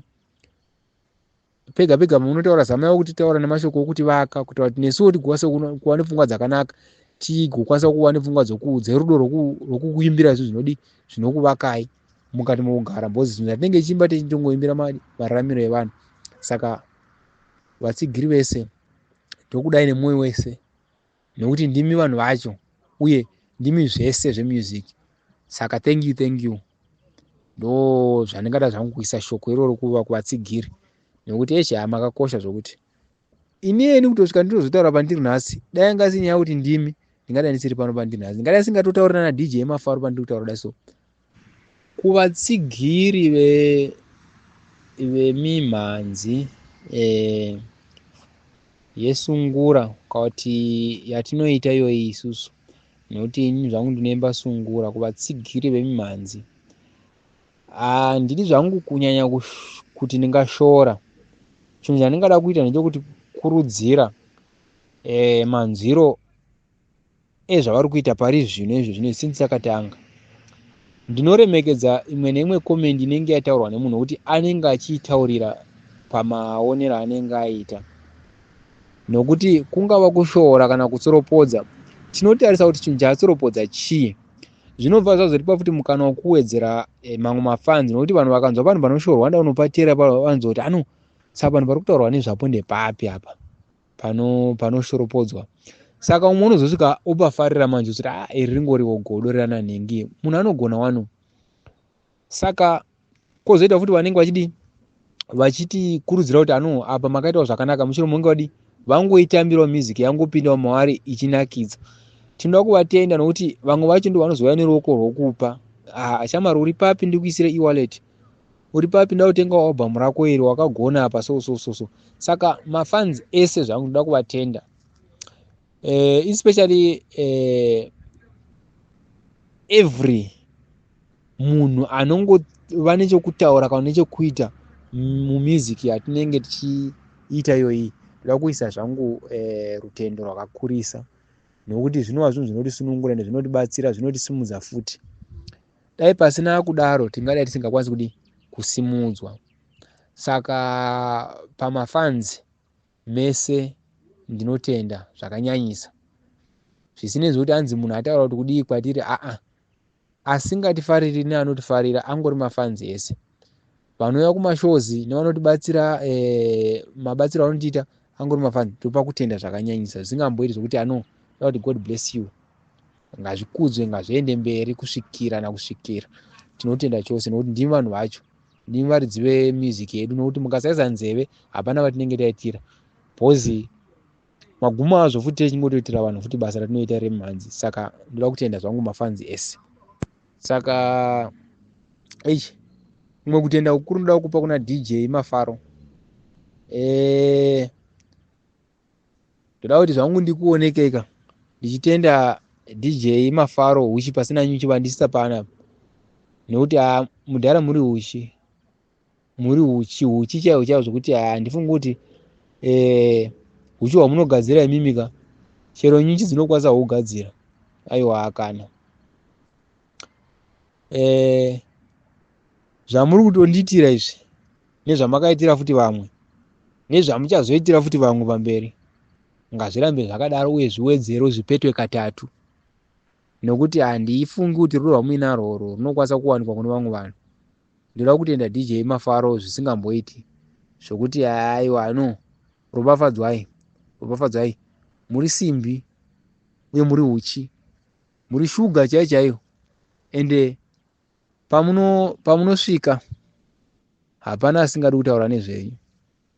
Ropafadzwai zvisingamboiti. Ndimi munhu wandatonyatsokuona kuti anosanganisa vaimbika nemamwe madhozi okuti kutonogogodza pamusuwo uyo panenge pasingasvikiki zvepondo, but imimi ndimi chete wani munhu anokwanisa kusvitsa muimbi vanhu vakada seipapo.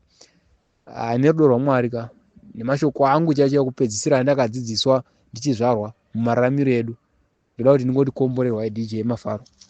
Ini zita rangu ndonzi Perfect Chingui mwana waimbai, mwenezi mazetese, wani munhu ane mhino yechirungu.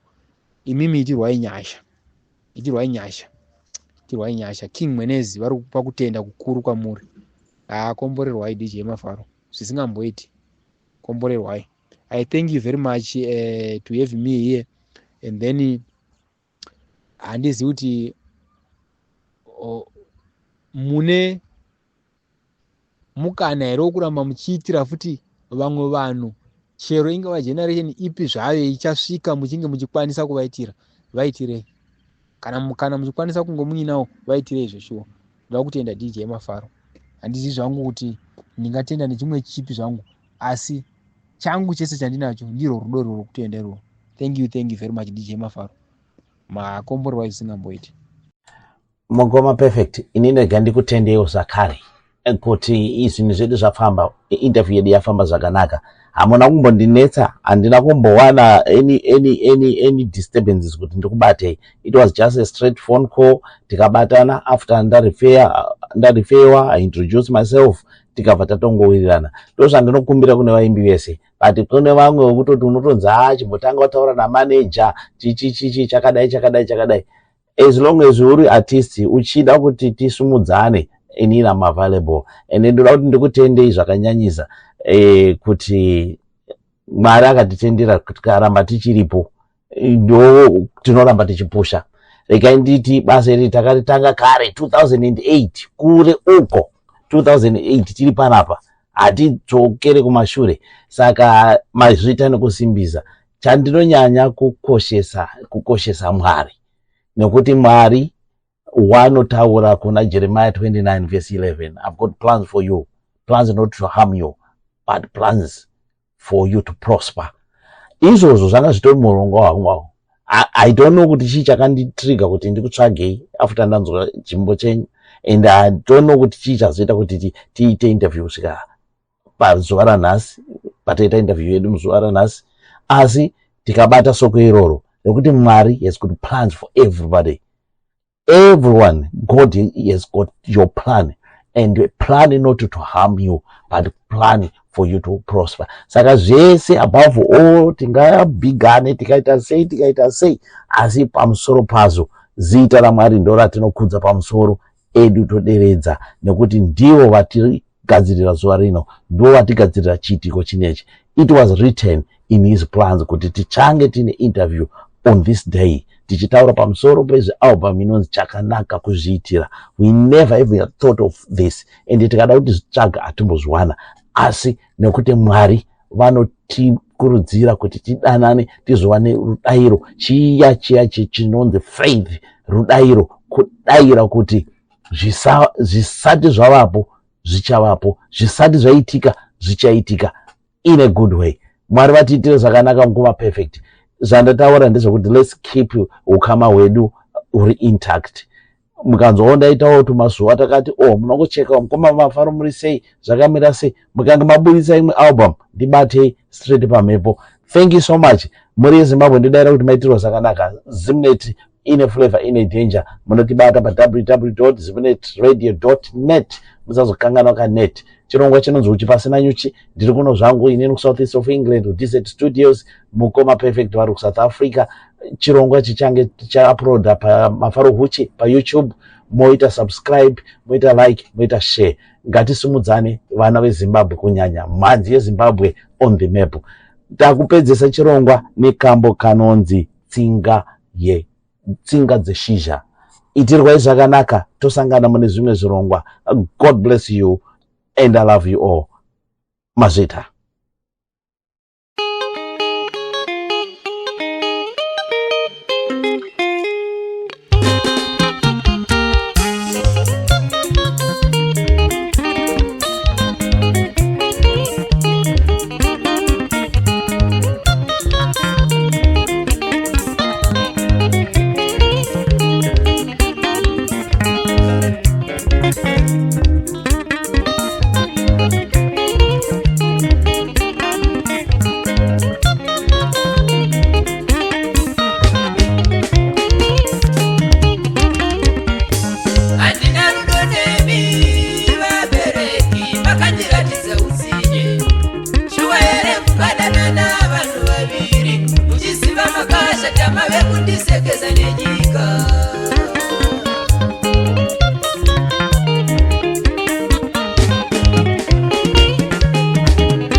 vavo vane uso hwechirume asi havana kushata vakazvicherechedza.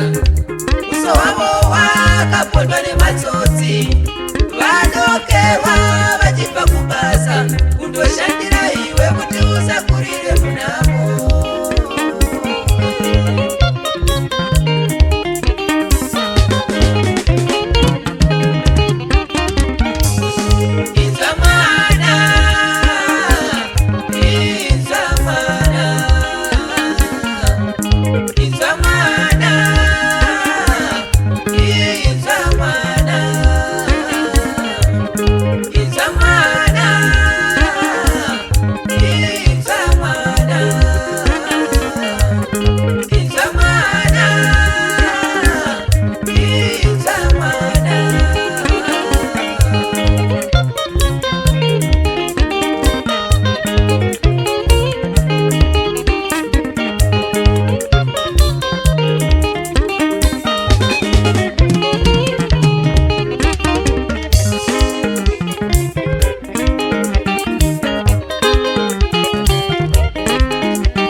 Zangu we ubereki ndevako chero riri rombe amai ndevako chero vasina chimiro vanganiko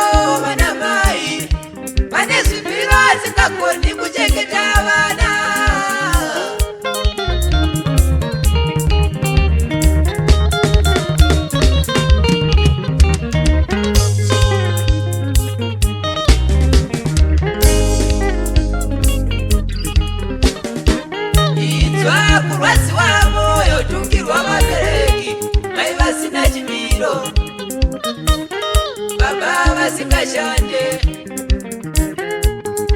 Mama zangu we, mubereki ndewako chero lirombe. Amai ndewako chero vasina chimiro. Vanganiko vana mai, vane zvipiro asingagoni kuchengeta vana.